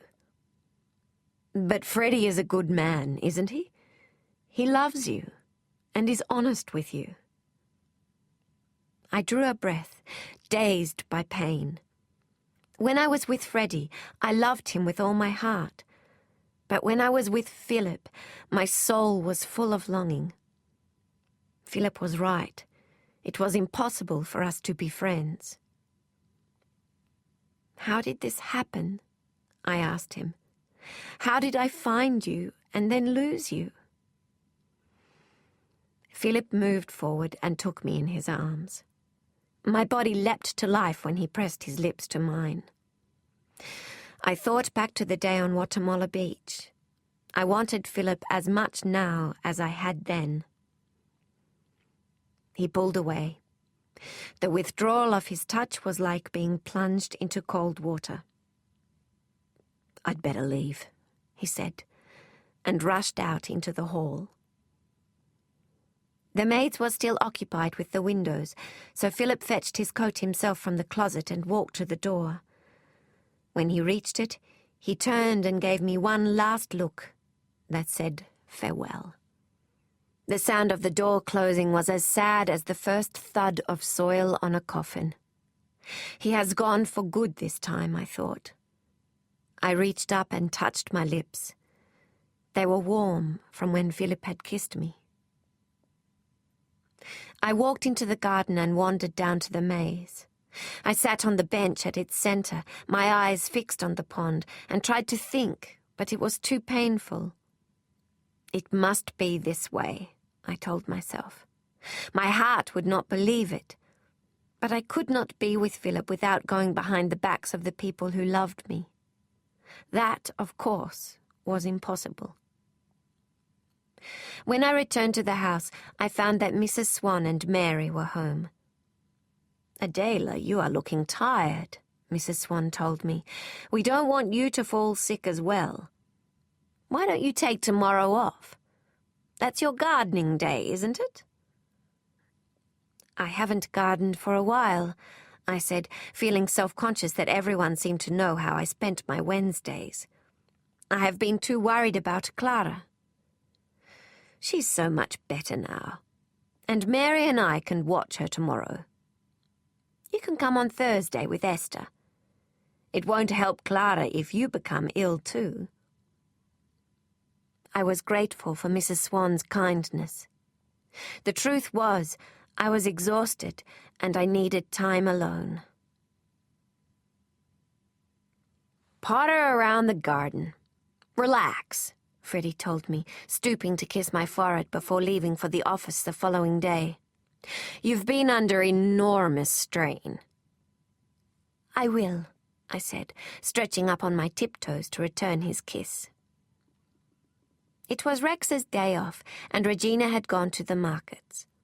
I luxuriated in the peacefulness of the house over a cup of tea before changing into a skirt and cotton blouse. I wanted to plant the bulbs Mrs. Swan had given me before they dried out, and repot some cyclamens. Rex kept my gardening tools in a shed behind the garage. My feet crunched on the gravel drive as I made my way towards it.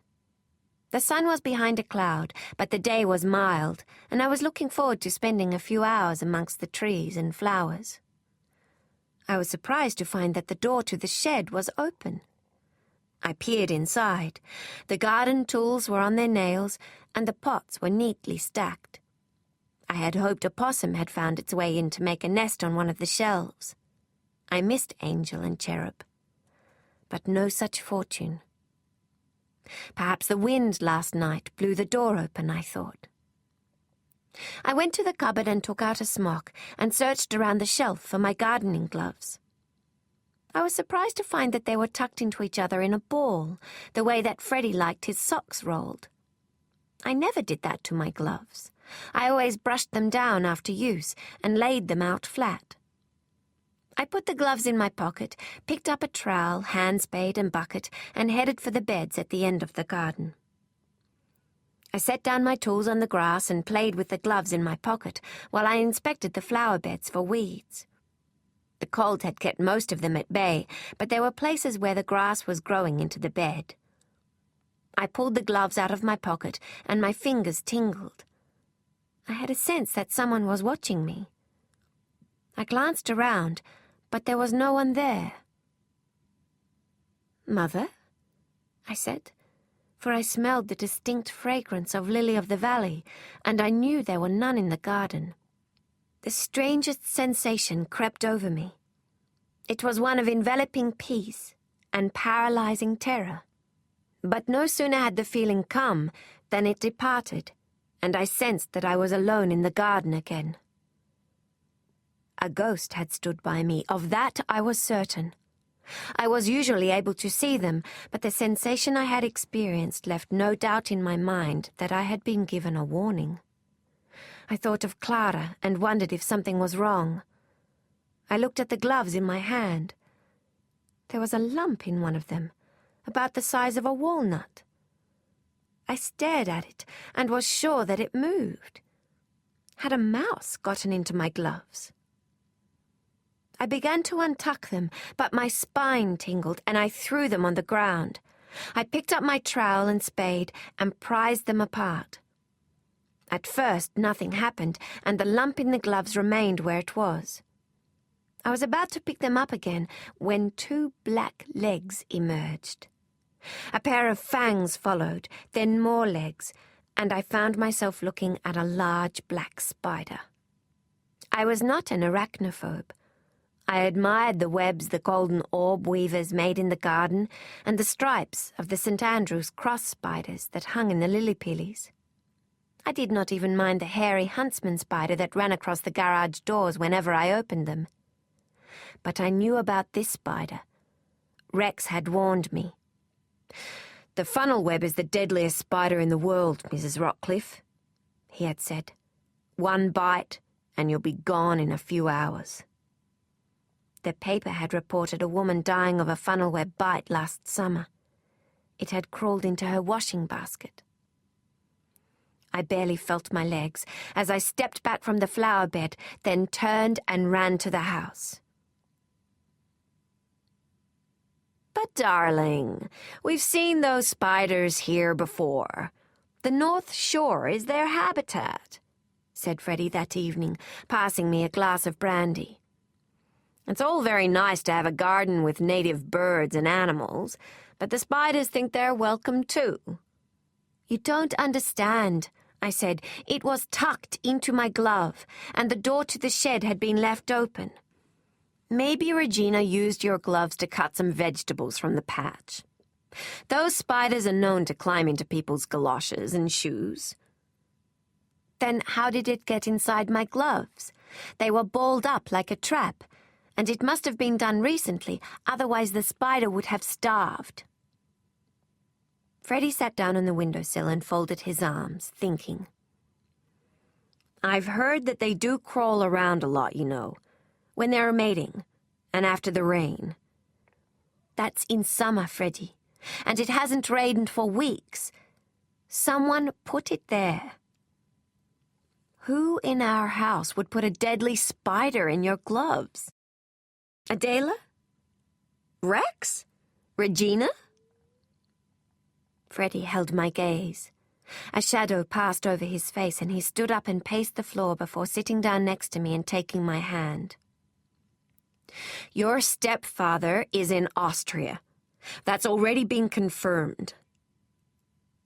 I know, I said, a tremor in my voice. I was beginning to see how astray my imagination was leading me. Freddie squeezed my fingers. Poor darling, he said, kissing my hand. You're exhausted. At the end of May, Mrs. Swan's mother, who lived in the Southern Highlands, suffered a turn. Mrs. Swan and Mary planned to travel there to look after her and needed Robert to accompany them. With Clara so close to term, and with it still unconfirmed whether she had consumption or not, it was decided that she had best stay in Sydney. So it was with great reluctance that Robert left her to travel with his mother and sister. "I'll call you every day," he assured her. "And I'll be back before the baby is born. Grandmother has these turns occasionally, but always pulls through. She's as strong as an ox." Clara had convinced herself that Milos was in Europe, but I saw the apprehensive look in her eyes. "We will never leave each other alone," I promised her. While the Swans were away, Clara stayed with me and Freddie. If there had not been a question mark over her health, then having my sister back with me would have been perfect. One morning, Freddie, Clara, and I breakfasted together on the terrace before Freddie left for work. "The garden is so lush now," said Clara, admiring the camellias with their red flowers, the white-blossomed paperbarks, and the blueberry ashes that had shot up in height in the last month. Lights had been installed around the garden and pond so that we could have parties in the summer. My eye fell to a lily-pilly that was dappled with new crimson leaves. I recognized it as one of Freddie's tortured topiaries. I'd had Rex planted in the ground, and it was growing into a handsome tree. It's been set free, I thought. I remembered what Robert had said about me and Freddie being good for each other, and I realized that Philip had set me free too.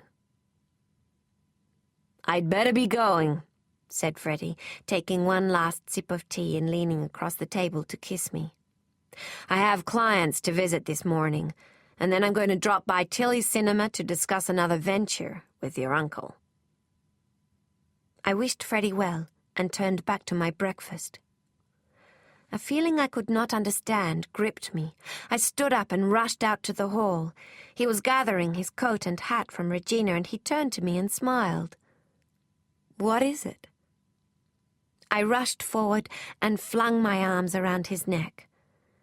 "I forgot to return your kiss," I told him, and pressed my lips to his. That evening, before dinner, Clara played the piano in the drawing room. It was unusual for us to be in there. We usually spent our evenings in the sitting room. But she had an urge to play music, and I was happy to indulge her. "It is just as well I am so tall and have long arms," she said, with a smile. "Otherwise I would not be able to reach the keys." I remembered Ranjana's prediction that Clara was carrying twins. Despite her illness, Clara had put on weight. She was no longer lanky. She had a full chest, and her face was round like a peach. I heard the telephone ring. A few minutes later, Regina appeared to say that Freddie wished to speak with me. Our normally healthy maid looked peaked in the face.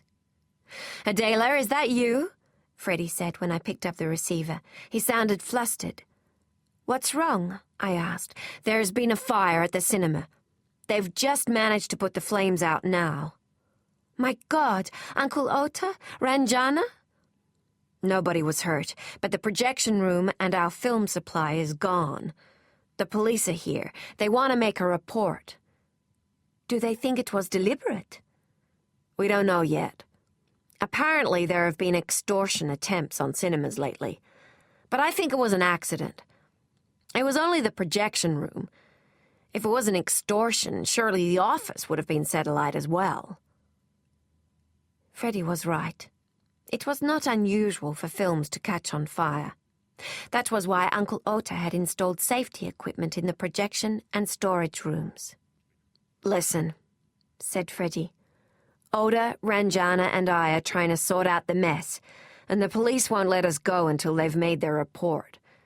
Esther is at Watson's Bay looking after Thomas. Are you and Clara all right there? I've called Robert. He's already on his way back to Sydney. He'll be there first thing in the morning. I looked into the drawing room. Clara was still sitting at the piano reading some music. Yes, we are fine. Hopefully we can wrap all this up in a few hours, said Freddie. But don't wait up for me. I rang off and went to find Regina. I told her Freddie would be delayed, so not to keep his dinner. Very good, madame, she said in a hoarse voice. Are you unwell? I asked her. Regina looked embarrassed. I have stomach pains, she said. A peddler came to the door with cream buns this afternoon. I should not have purchased them. The cream must have turned sour. Go to bed, I told her. I can serve the dinner myself. Dr. Fitzgerald is coming tomorrow to visit my sister. I will ask him to examine you too. Thank you very much, madame, said Regina. Good night. I watched Regina walk up the stairs to her room. When I returned to the drawing room, I found Clara asleep on the sofa. I picked up a blanket and spread it over her. Clara's pregnancy had made her a heavy sleeper, and I knew I had no hope of rousing her to send her to bed. I had not drawn the curtains yet, and I stopped to admire the moonlight on the garden. The news of the fire had unsettled me, and I would not be able to sleep until Freddie came home. I selected a book from the library and settled next to Clara by the dying fire. Just after 11 o'clock, a breeze rose up and whistled around the walls and rattled the doors. I heard a bang upstairs that sounded as if it might be coming from Freddie's and my bedroom. I wondered if Regina had left a window open. I laid my book on the table. The house lights went out. It was not uncommon for us to lose power if there was a strong wind and the wires crossed each other. I would leave it to Rex to fix the problem when he arrived in the morning. I groped around for the oil lamp we kept on the bureau and found it. Then I felt along the mantelpiece for a match to light it. Clara sighed and rolled over, tugging the blanket over her face. I shut the door behind me. She would have to stay there for the night. I did not want her stumbling about in the dark. The lamp cast only a small circle of light, but it was enough to find my way upstairs. I put my hand to the banister and listened for the banging window again, but heard nothing. Regina must have risen and closed it. I reached the landing, pushed open the door to our bedroom, and lifted the lamp towards the window.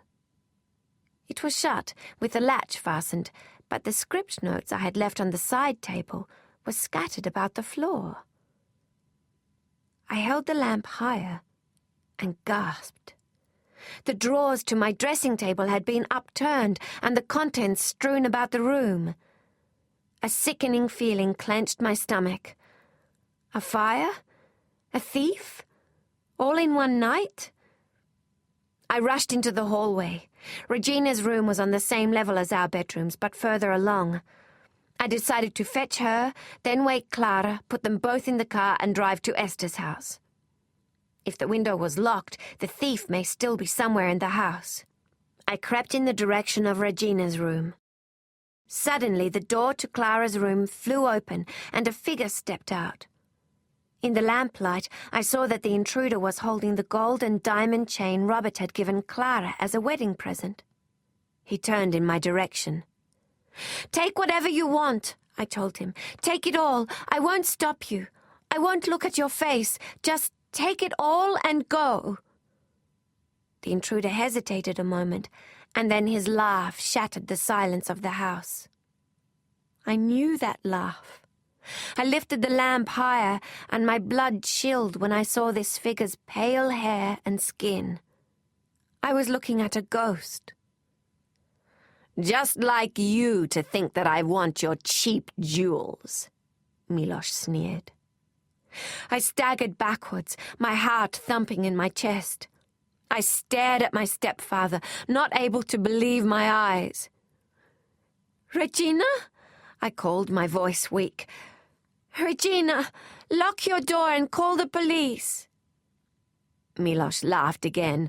"I don't think your Spanish maid will be waking up tonight," he said. The lamp wobbled in my hand, and I almost dropped it. Miloš stepped forward, yanked it from me, and placed it on the hall table. I caught sight of the knife in his hand. The truth dawned on me. He intended to kill us and make it look like a robbery. He grabbed my wrist and twisted it so painfully that I dropped to my knees. I caught a glimpse of his face. The thin, fleshed forehead was the same, but his eyes had a strange glint to them. He did not look like the cool, calculating man I had known in Prague. My mind raced to make sense of the situation. How could Miloš be here when Dr. Holub had assured us that he was in Austria? "Where is your sister?" he asked, pressing the knife against my back. I was determined not to look in the direction of the drawing room. I struggled against Miloš's grip, and he slapped me in the face. The sting awoke me to my senses. Miloš had not found Clara so far, and Freddie would be home soon. If Miloš had looked through the drawing-room window any time in the last few hours, he would have assumed only I was sitting there. He could kill me right now, but waste another hour searching for Clara. Our house was large and had 12 bedrooms altogether. Time was what Miloš did not have, and what I needed to gain. My stepfather was physically stronger than me, but I had not forgotten his weakness, his incessant need to boast. "They will know it is you," I baited him. "The person who has the most to gain is always the first one suspected." "Oh," replied Miloš, "in a city where extortion, kidnapping, robbery, and the murder of rich wives is rife? Besides, everyone thinks I am in Austria." "Clara saw you at her concert." Miloš laughed. "And you proved her mistaken." A chill passed over me. Miloš must have been eavesdropping on our family to know that. I remembered the spider. Had he been in the house before? He dragged me to the staircase. I was sure he was going to throw me down the stairs, but his desire to show off got the better of him. "What fools you people are," he said. "I learned the trick from you. Weren't you supposed to be in America? My wife has a cousin who owes us a favor. He traveled to Vienna with her and is posing as me. Who in Austria would be any wiser? When I am finished here, we will simply move back to Prague.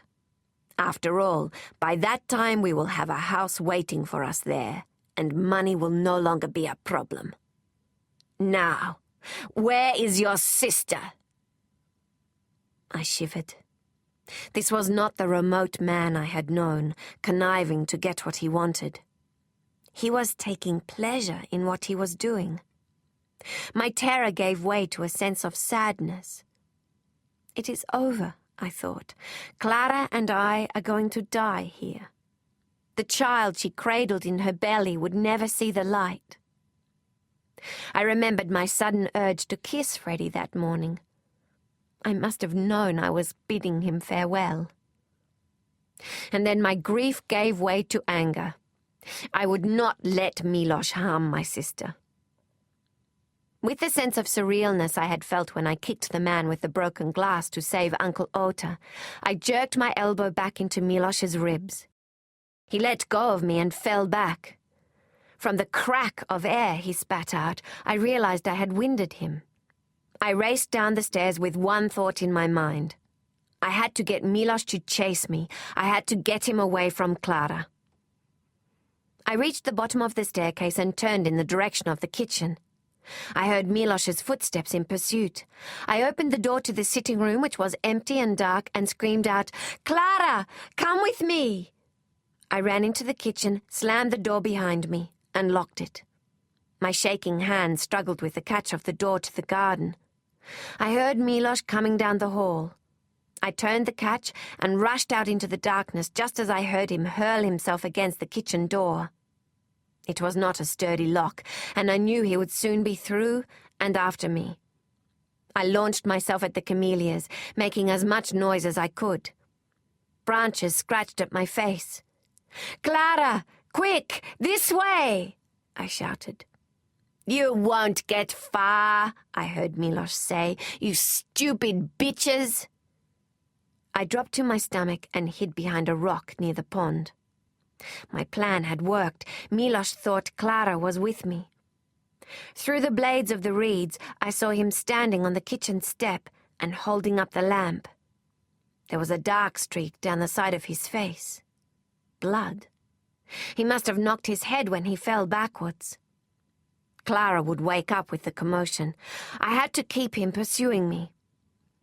I picked up a stone and threw it as hard as I could in the opposite direction. It thudded against the fence. Milos turned towards the sound, and I realized that he could not see anything beyond his lantern. I am safe, I thought, for the moment. Then, like a flash of lightning, the garden lights came on. So the wires had not crossed at all. Milos had tampered with the fuse box. I pressed myself low into the ground. "Freddie, come home," I prayed, knowing that under the lights my hiding place would soon be discovered.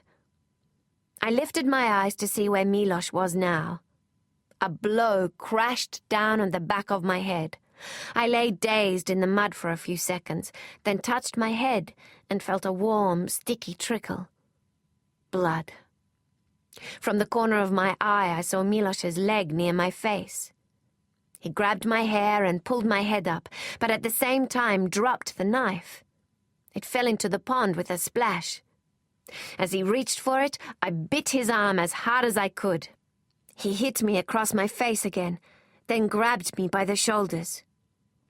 "It will give me more pleasure to kill you with my bare hands," he said coldly. "Out of the three of you, you were always the one I hated most." He was so calm. It was more terrifying than if he had raved at me like a lunatic. Yet surely he had lost his mind. Greed had driven him mad. I opened my mouth to scream, but produced only a gasp. Milos gripped my head and pushed my face into the water. I tried not to inhale, but could not stop myself. I swallowed mouthfuls of mud. I reached behind my head and struggled with his hands, taking in more water in doing so. Something was pressing down on my back. His knee? I am going to die, I thought. How will I ever tell Freddie now how much I love him? Stabbing pains jabbed my lungs, and there was a rushing sound in my ears. My hands lost their strength, and everything began to turn black. Then, suddenly, whatever it was on my back lightened. My head rose to the surface. I pushed myself out of the pond, coughing up water so violently that the back of my throat felt raw. My hair was strung over my face like seaweed, and my eyes itched from the mud. There was a dark shape moving in front of me. I heard male voices shouting. I wiped my face with my wet blouse and saw that the dark shape was Freddie. He was beating Milos back with a shovel. Clara was there too. I remembered the knife and searched for it in the water, but could not find it. Freddie pushed Milos backwards. He fell into a flower bed, crushing some daisies. Freddie rushed towards him with the shovel. I saw something glint in the light, and my breath caught in my throat when I realized what it was. "Freddie!" I screamed. Freddie's eyes fell to the knife, just as Milos drove it into his chest. I screamed again at the top of my voice. I found my legs and sprang up, lunging towards Freddie. He fell on his back. The knife had been thrust so deeply into him that I could only see the handle amongst the blood oozing around the wound. I dropped to my knees beside him and threw my arms around his neck. "I love you. Don't leave me." I heard a sound and looked up. Miloš was staggering towards us. There was a thud. His head split open straight down the middle, like an overripe plum. He collapsed, and I saw Clara standing behind him with a block of wood in her hands. With her white dress and round stomach, tears streaming down her cheeks, she looked like a Greek goddess. My heavily pregnant sister had killed the beast. The light in Freddie's eyes was fading. "Adela," he said, and I felt all the love he had for me in the way he said my name. "Don't go, please," I wept. Freddie tried to lift himself onto his elbows, but gasped. He collapsed back into my arms and listed to one side, as if he had fallen into a deep sleep. But I knew he was gone. The wind died down, and the garden fell silent. There was not a splash in the pond or the click of a beetle to be heard. It was as if the whole of nature was standing still, out of respect.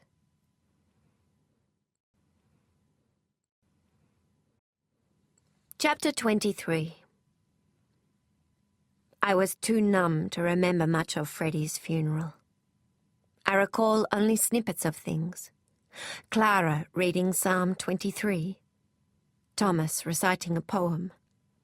The coffin was decorated in wildflowers from our garden, and Giallo clawed down Hugh's sleeve to nibble at the grevilleas on the wreath. Freddie would have laughed at the birds' irreverence on such a solemn occasion.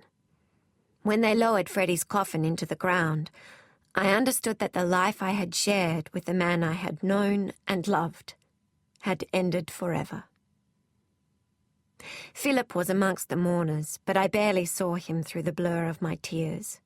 I had been foolish to pine after another man when the love of my life had been right there by my side, but I had realized it too late. After the wake, I rested on my bed and reached across the space where Freddie used to lie. I wondered if the sense I had of him still being there was what Hugh had felt after the amputation. Since his death, I had often dreamed of Freddie. We would be having breakfast on the terrace or driving to a restaurant, and I would be happy in his presence. Then I would wake up and remember the terrible night that had brought our happiness to an end. "You must come and live with us," Clara said to me. "I cannot bear to think of you alone in that house." I could not bear it either. I agreed to move in with the Swans, not because I wanted to, but because I was lost for alternatives. Whenever my family tried to comfort me, I shied away. Please and thank you were all I could stand to exchange with other human beings. I was lonely in a way I had never been lonely before. Clara and I had faced Mother's death and our exile together. Our family had tackled Thomas's illness as a united force. But this dark hole of grief for Freddie, I had to face it alone. Clara's twins were born on the 1st of July. Robert and I both wept when Dr. Fitzgerald pronounced them healthy. After what had occurred in the past month, as well as Clara's illness, we had been worried. Even more astounding was Clara's rapid recovery from her confinement. "I have 2 babies and Adela to take care of now," she told the Swans. "I am not lying about like some invalid." Pregnancy can be taxing on the body, Dr. Fitzgerald explained to us, puzzled himself at Clara's vitality. But sometimes it does strengthen the lungs. Perhaps that's what has happened here. I no longer see symptoms of consumption. Regina, who had recovered well from the sedative Miloš had put in the cream buns, but not quite as well from the shock of waking to learn of Freddie's death, was appointed nursemaid. She spoke to the twins in Spanish, much to Mrs. Swan's horror, and Clara and Robert's delight. Despite my grief, I was struck by the beauty of the two girls lying in their cradles side by side. "We are going to call them Marta and Emily," Clara told me. Clara did not know the full story of our mother and her sister, and I wondered if I should tell her before she made any announcements. But I decided against it. Marta and Emily were in heaven together now. Why shouldn't those babies carry their names? It was a chance to make things new. While some things were resolved, others were not. Miloš was buried in a pauper's grave. Dr. Holub wrote to us that Pani Benjova plunged into a life of poverty and ill repute after learning of Miloš's death. Dr. Holub took it upon himself to visit Dr. Hoffman and accuse him of his crime, but found the doctor a broken man. His son and wife were killed in a train accident several years before. "Revenge is for God," my father always said. Perhaps he had been right.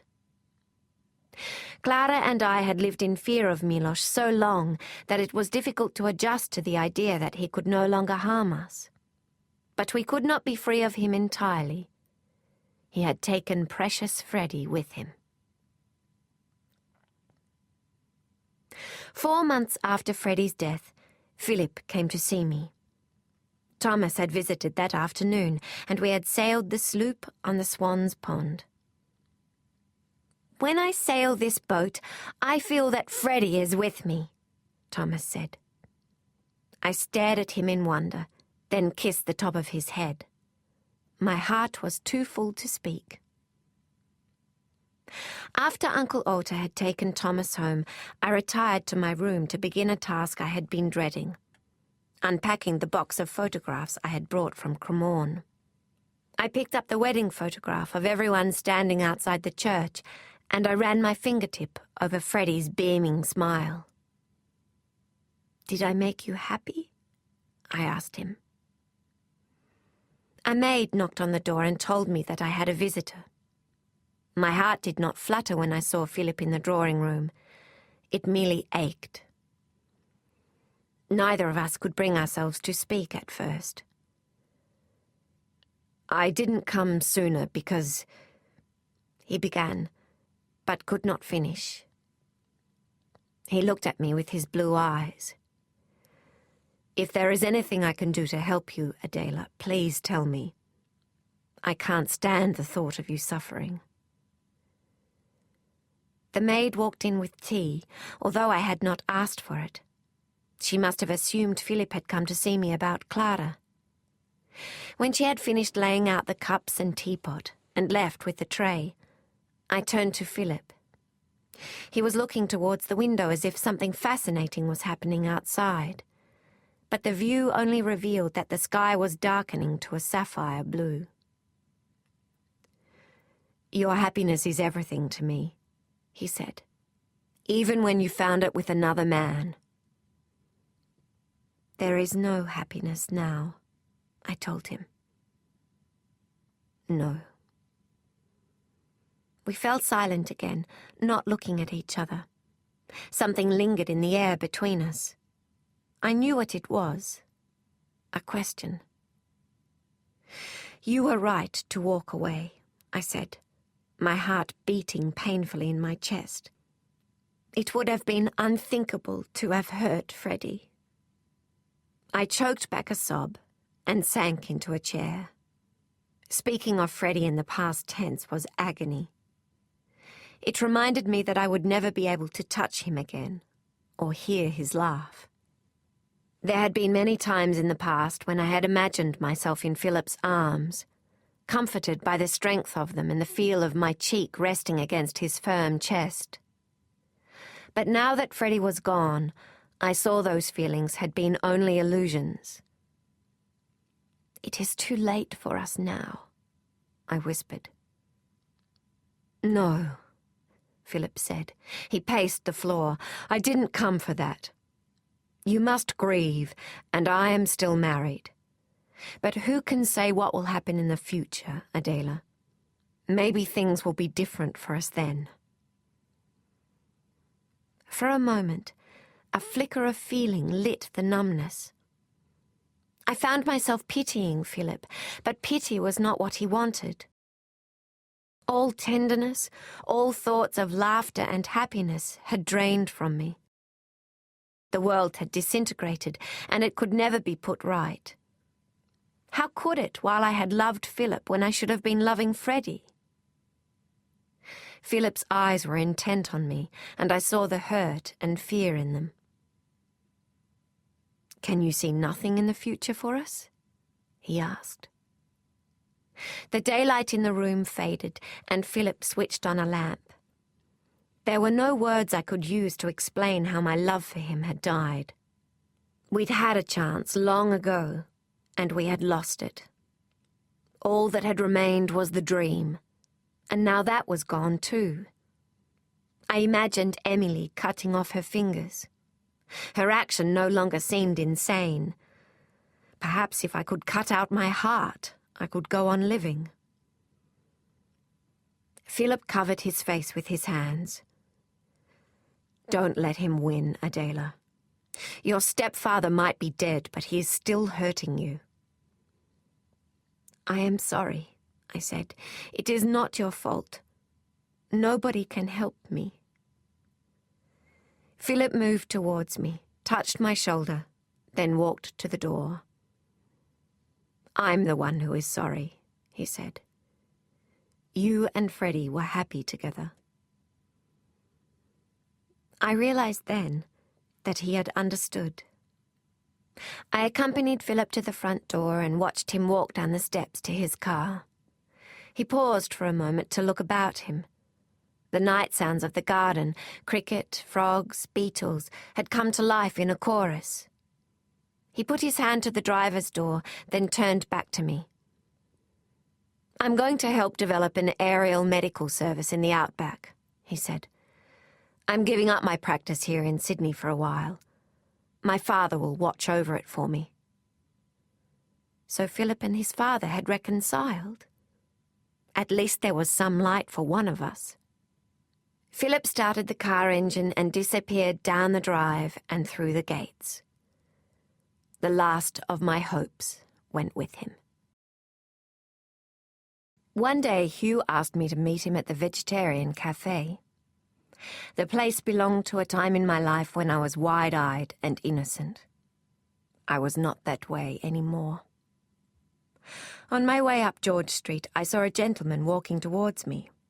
He lifted his hat and I recognized Alfred Steele, Clara's former teacher at the Conservatorium High School. "I was sorry to hear about your husband," Mr. Steele told me. I thanked him for his sympathy and quickly changed the subject to Clara. She told me she has been offered a teaching post with the school. I saw that Mr. Steele was looking at me with a questioning smile. He seemed to be deliberating whether he should ask me something or not. Some people had a grotesque curiosity about Freddie's death, which was the reason why I had stopped attending social occasions outside of my family. I was about to excuse myself in order to avoid another painful inquisition when he suddenly said to me, "Clara's not really a teacher. She's a performer, wouldn't you say? Performing is in her blood." Mr. Steele's statement was so different from what I had been thinking that it startled me. I looked at him, not comprehending his meaning. He gave a short cough into his fist. "She'll never fulfill that dream here. There are few avenues for performers beyond afternoon teas and weddings." The penny dropped. "You mean, Mr. Steele, that if she wants seriously to perform, she must return to Europe?" He answered my question with a shy laugh. "Of course, she would scold me if she knew I was telling you this." "I am not going back to Europe," said Clara, placing Emily on my lap. "I will be happy being a teacher." "And watch lesser performers go in your place?" I asked.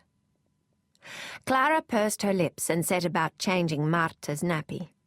Emily gurgled and grinned at me. The girls were identical in appearance, but not in personality. Marta was a model baby who slept when she was supposed to sleep and ate everything she was offered. Not Emily. Emily wanted to see as much of the world in a day as she could, and fought against sleep or anything else that interrupted her view of life. Emily and I had an affinity. When she cried in the night and would not settle, Clara brought her to me. As soon as I held her, Emily's bunched-up face transformed into a smile. "Why didn't you say something to me before?" I asked. "I feel so selfish. Have you always wanted to return to Prague?" Clara fastened Marta's nappy and glanced at me. "I see," I said, touching Emily's tufts of hair. "We did intend to return when we left, didn't we?" I stood up and walked to the window. Emily wrapped my finger in her palm. I looked out at the garden and the bushland beyond. When Clara and I had fled Prague, it had been with the idea of returning once Clara was 21. I turned and stared at my sister's heart-shaped face and high cheekbones. She was still every inch a Czech. But I was not. I had become something else. When I thought of Prague, I felt only pain and sadness. Mother was not there, and neither was Aunt Josephine. The fifth continent, with its strange trees and animals and siren-like bird songs, was my home now. I could never imagine leaving the place where Freddie was buried. Suddenly, I understood why Clara was reluctant to go back to Europe now it was safe for her to do so. She knew that I could not go with her, and she was afraid to leave me on my own. "It would not be forever," I said. "Both you and Robert have your families here. You would return one day, and I would be waiting for you." Clara shrugged. "Things might improve here," she said. "It is still a new country. There are new avenues for performance being developed all the time." I sat down next to her and perched Emily on my knee. "But not before you are past your prime years," I said. "Your time is now." I remembered the performances I had seen Clara play, the Grieg, Tchaikovsky, and Beethoven concertos. My magnificent sister. I thought about Philip saying that he could not love me unless he gave me up. I did not want to be separated from Clara, my brother-in-law, and my nieces, but I knew I could never be at peace with myself if I let Clara sacrifice herself because of me. If I was going to convince her to follow her dream, I would have to prove that I was strong enough to live without her. For a while, at least. A few days later, I was eating breakfast on the veranda when the maid brought me the newspaper. I could not bring myself to read the news anymore, knowing that a few months ago the headlines had shouted the story of the film executive who had heroically lost his life defending his wife against an attacker. I reached to push the newspaper aside, and as I did, my eye fell to an advertisement on the back page. "Cottage for sale. Katoomba. Views of the Blue Mountains." There was a drawing of a house with gables and an L-shaped veranda. The Blue Mountains. I closed my eyes and remembered looking out to the Jamison Valley from the bridal suite of the Hydro Majestic Hotel. For a moment, it felt as if Freddie was still with me, breakfasting beside me. Instead of the pain such memories usually caused, my fingers and toes tingled. I opened my eyes and tore out the advertisement. I hoped it was still for sale. My father was fond of the saying, "He who is hopeless is capable of anything." I bought the cottage without inspecting it, simply because my heart told me to do so. "You're buying a house that you've never seen, in a town that you've never visited?" Robert asked, astonished. "Why?" "I don't know," I told him. "I only know that I must go." My family and the Swans were in turmoil because of my decision, but Clara understood. "I don't want you to be away from me," she told me one day when we were pushing the twins' pram around the garden. "But I understand why you need to go. You are not running away. You are leaving to find something, to discover what your next step in life has to be." No one would ever understand me better than Clara. "You'll telephone every week and write every day, won't you?" Uncle Ota made me promise, once he and Ranjana had resigned themselves to the fact that all arguments about why I should not live alone in the mountains had been exhausted, and that my mind was made up. The cottage did not have a telephone, and I did not intend to install one, but the township and the post office were only half an hour away on foot, or a few minutes by car. I arrived in the mountains in late February. My trip took longer than usual because of the bushfires. Springwood was gritty with smoke, and the vegetation at the sides of the road looked dry and brittle from the rainless summer. "If the wind changes direction, the fires could sweep over Katoomba in a matter of hours," the policeman at Springwood warned me when I asked for directions. But I was not afraid. I was not afraid of anything anymore. The days since Freddie's death had dragged on, slow, tedious. Perhaps a bushfire would stir me into motion again. A while later, as the sun was softening, I pulled the car up outside the cottage. The exterior of the house was much like the drawing I had seen in the newspaper, and, although due for some fresh paint, it was in good repair. The garden needed tending because the flowers in the beds had shriveled in the heat and no longer resembled anything but dried sticks. I had no idea what the interior of the house would be like, except that it had 3 bedrooms, a small attic, and a single-story kitchen out the back. It was with some curiosity and a lot of trepidation that I ventured down the path to the front door. There was a brass plate with the cottage's name engraved on it. Silver Wattle. A tingle ran down my spine when I read it. It was strange that neither the advertisement nor the real estate agent had mentioned the cottage had a name. It was the flower Uncle Ota and Ranjana had sent us to put on Mother's grave. But the cottage's name did not make me sad. It made me feel that Mother was with me. I took out my key and opened the door. Like most cottages of its style, the front door opened straight into the sitting room, where the first things that caught my eye were the brick fireplace and the built-in bookshelves. The polished Jarrah floors and the cream wallpaper with a green vine motif gave the room a serene feeling, which complemented the view of the valley. I inspected the rest of the cottage. It was compact, with no more space than I needed. A small kitchen with an enamel stove and shining white sink, an icebox in the hall, a narrow dining room that could take 5 people at most. Aunt Josephine, who hated waste but loved simple elegance, would have adored it. It was not furnished, but the previous owner had left behind an armoire in the main bedroom that must have been too heavy to move. I ran my fingers over the carved roses, then turned to inspect the room's wainscoting. I was lucky the house was as charming as the advertisement described, because I could have easily been cheated. I was suddenly tired. I had brought with me only the necessities and would have to buy a bed and a table and chairs. But that could wait. I spread the travelling blanket from the car on the floor and lay down on it with my purse as a pillow. The setting sun sent fiery pink beams of light about the room. The house was quiet, except for a faint rustling in the ceiling. Despite my Spartan bed, I closed my eyes and slept better than I had in months.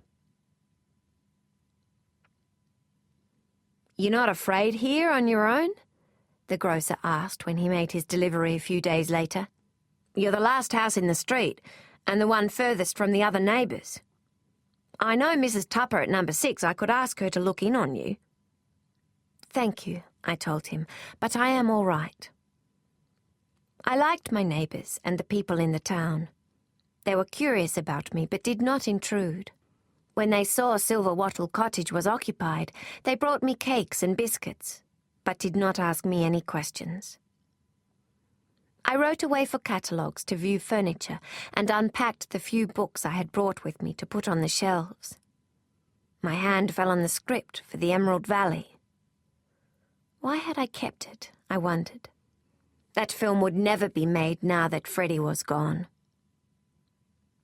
At night, I would close my eyes and listen to the wind in the trees. Every so often I heard the rustling in the ceiling that I had noticed during my first night in the house. I wondered if I had rats under the roof, but the bags of flour and sugar in the kitchen cupboard were not raided. When the weather turned cooler, I walked every day, beginning with short strolls along the cliffs or on the outskirts of the town to admire the gardens. Then I began to take the established tracks into the valleys.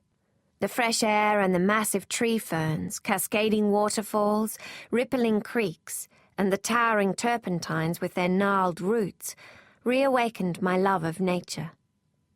I took my father's camera out of its box and began photographing everything. The trees, the shrubs, the ferns, grasses, tiny mosses and fungi. I used my father's camera rather than my own because it made me feel that I was showing him the Australian bush, the same way he had taken me exploring in the forests around Doxy. Although I was aware I was breaking the rules of walking in groups of 3 and telling someone where I was going, my fascination with the landscape and the bellbirds and robins I found along the way lured me further off the tracks. My walks and photography comforted me. But one day, after I had spent an hour photographing a lyrebird near a cascade, I turned and saw a solitary rock jutting out in front of me. The shape of it reminded me of the way Miloš had stuck out his chin when he tried to kill me. My heart beat faster and I was overcome by anger. I walked furiously along a creek for an hour. By the time my adrenaline was spent, the sun had faded, and I just made it back to Katoomba before darkness fell. My walks with Clara in the bush near Thirroul had given me some skill in reading landforms, but I was aware that the Blue Mountains had ensnared more than one dreamy walker. I considered finding a walking companion, perhaps a woman from the town, but dreaded the thought of another human intruding on the soothing sounds of water and birdsong. Instead, I bought a compass and marked my trail with a pile of rocks at significant trees. I set up a darkroom in the laundry shed and sent the pictures of my journeys to Uncle Ota. "Your landscapes are stunning," he wrote back. "Your work has grown in depth.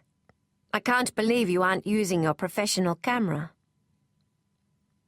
Clara updated me on the twins and family life in her letters.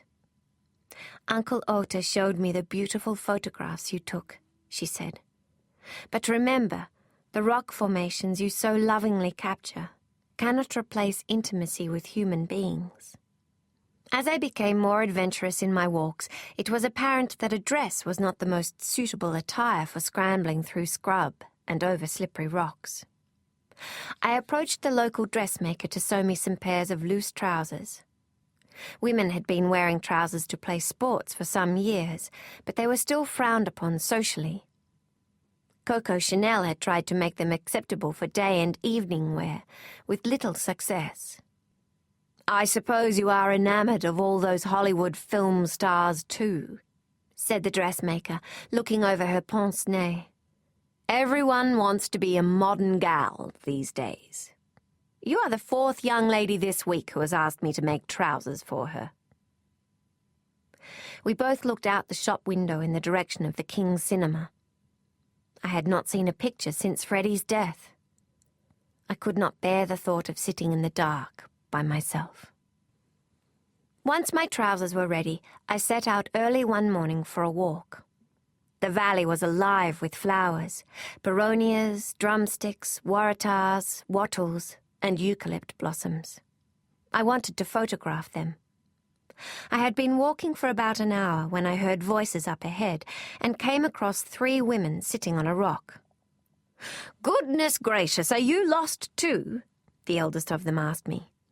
She was a plump woman of medium height, with straight brown hair tucked into a bun at the nape of her neck. A drop of sweat trickled down her cheek, and she took a lace handkerchief from her pocket to dab at it. The other two women were younger and slimmer, but their straight brown hair and button noses told me they were related. "Where are you trying to get to?" I asked them. "We want to walk the Federal Pass," the first woman said. She took out her map and showed it to me. The Federal Pass was a well-known track that wound along the foot of the cliffs. I had walked it many times to photograph the rainforest. The women were only slightly off course, but they had panicked and become disoriented.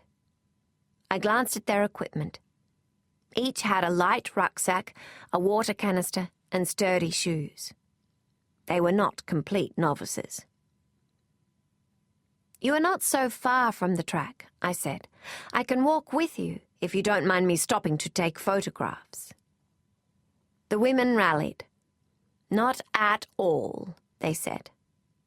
The first woman, who introduced herself as Grace Milson and her daughters as Heather Cotswold and Sophie Milson, told me that the Sydney Bushwalkers Club was not running anything that week in the mountains, and the other clubs the women had approached did not accept female members. "We only have a week in the mountains, and we wanted to walk. It's so beautiful." We headed off in the direction of the track. I was surprised at myself for offering to guide them rather than just showing them how to correct their course. I thought I had grown wearisome of human company. Yet something about the women was refreshingly frank. We came to an upward turn in the path where there was a 10-foot-high waratah standing up like a red-crowned queen amongst the green foliage. Her blood-red colour would be lost in the photograph, but not her majesty. Drained of colour, she would appear more mysterious. "It's glorious," said Sophie. Waratah is an Aboriginal word for red-flowering tree, I told the women. The botanical name, Talopia, means seen from afar, and speciosissima means most showy. I was surprised at how much I had picked up from Ranjana's interest in botany, and was flattered to see that the women were impressed. They sat on a rock while I set up my shots. I was struck by their self-control. I had been concerned that they would chatter while I was concentrating and start asking me questions about whether I had lived in the mountains all my life or if I was married. It was a relief to find that once we were back on the trail, none of them asked me anything personal, although they were fascinated by my photography. "Do you pick your subjects instinctively, or is there a lot of deliberation?" Heather asked me. Although I gave them little information about myself, the women were open about their own lives. Before we had walked another half hour, I had learned that Grace's husband was an orchid farmer in Dural, and that she had lost 2 sons in the war, and Heather had lost her husband.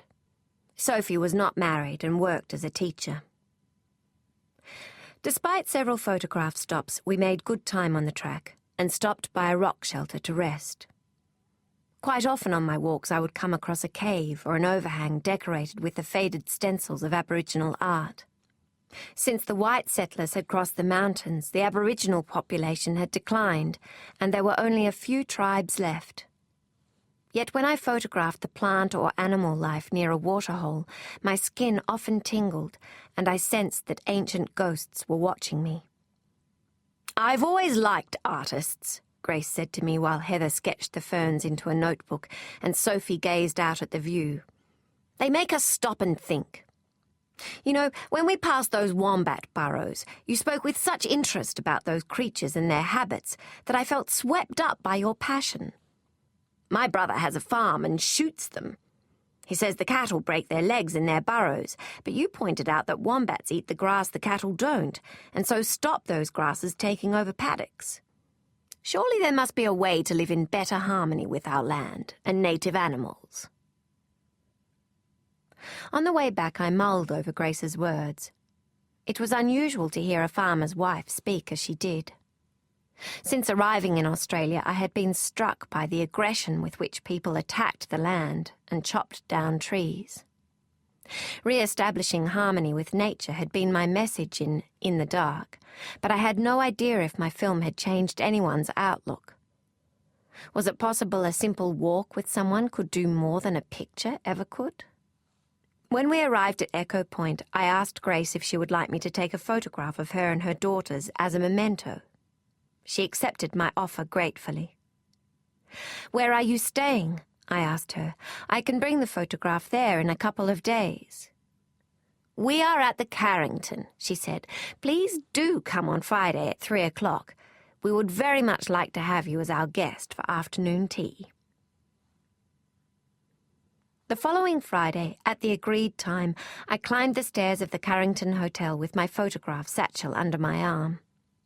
The entrance of the hotel was a tiled piazza surrounded by Doric columns and topped with an Italianate balcony. There were 2 men sitting in wicker chairs and reading newspapers near the entrance. "It's too shocking to believe," one of them said. "I would have thought with his connections he would have been untouchable." I had continued to make a deliberate effort to avoid reading or hearing about the news since coming to the mountains. I gave generously to charities to help the unemployed, but the stories of shantytowns springing up around Sydney and the evictions of people from their homes were too depressing to do any good to my already troubled mind. I understood that the 2 men were talking about another politician being toppled for failing to fix our struggling economy. High tea was being served that day in the dining room.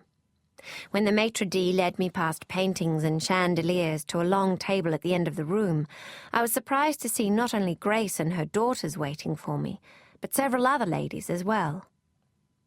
One of them, in a navy blue suit and matching hat, grabbed my arm before I had a chance to sit down. "Mrs. Milson told me all about your wonderful walk," she said. "I'm wondering if you could take my sister and me to Wentworth Falls next week. We went for a hike with my husband and brother-in-law when they were here on the weekend, and it was more like a sports marathon. We didn't stop to admire anything." "I'd like to try camping out there in the bush," said one young woman with sunken eyes and skin as white as marble. The other women pressed similar requests upon me until Grace called them to order and reminded them that we had not even gotten around to introductions. I was unnerved. I had come to the mountains to be alone, not to become some sort of unofficial bushwalking guide for ladies.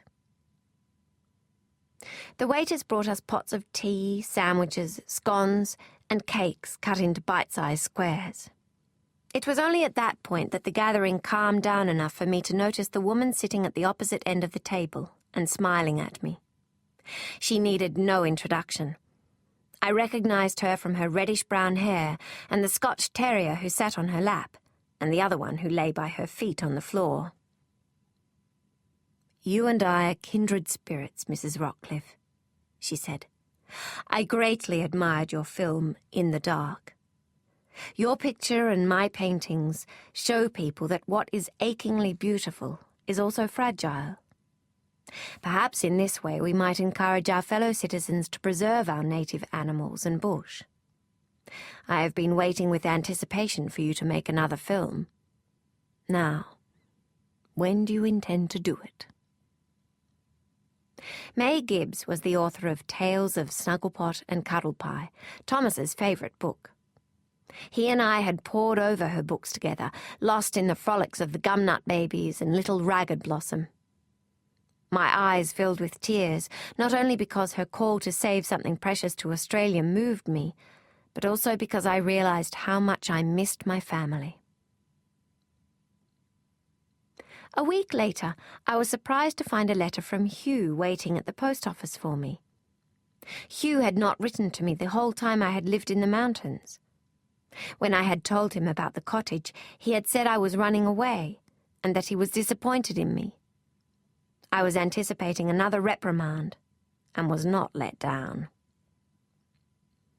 "You are the only one who thinks you are to blame for Freddie's death. The punishment is not worth the crime, if any crime was committed. I hope being away for this long means you are getting better and are not going to torture yourself any more. Freddie was proud of you, fiercely proud of you. You made him a happy man, although no amount of persuasion seems to make you able to see that. Now that he needs you, what have you done? You have run away to the mountains like a scared cat. It is now that you have deserted him and reneged on your wifely duties. I flinched. What did Hugh mean? How had I deserted Freddie? As I'm sure you are aware, the Royal Commission into the Australian picture industry is underway. Your uncle has been called as a witness, but not until next year, and no doubt you and I will be summoned sometime in the future too.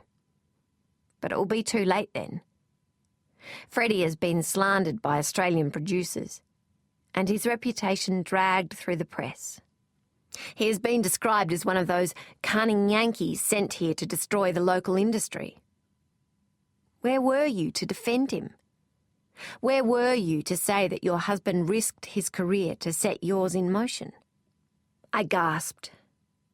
Freddie? Dragged through the press?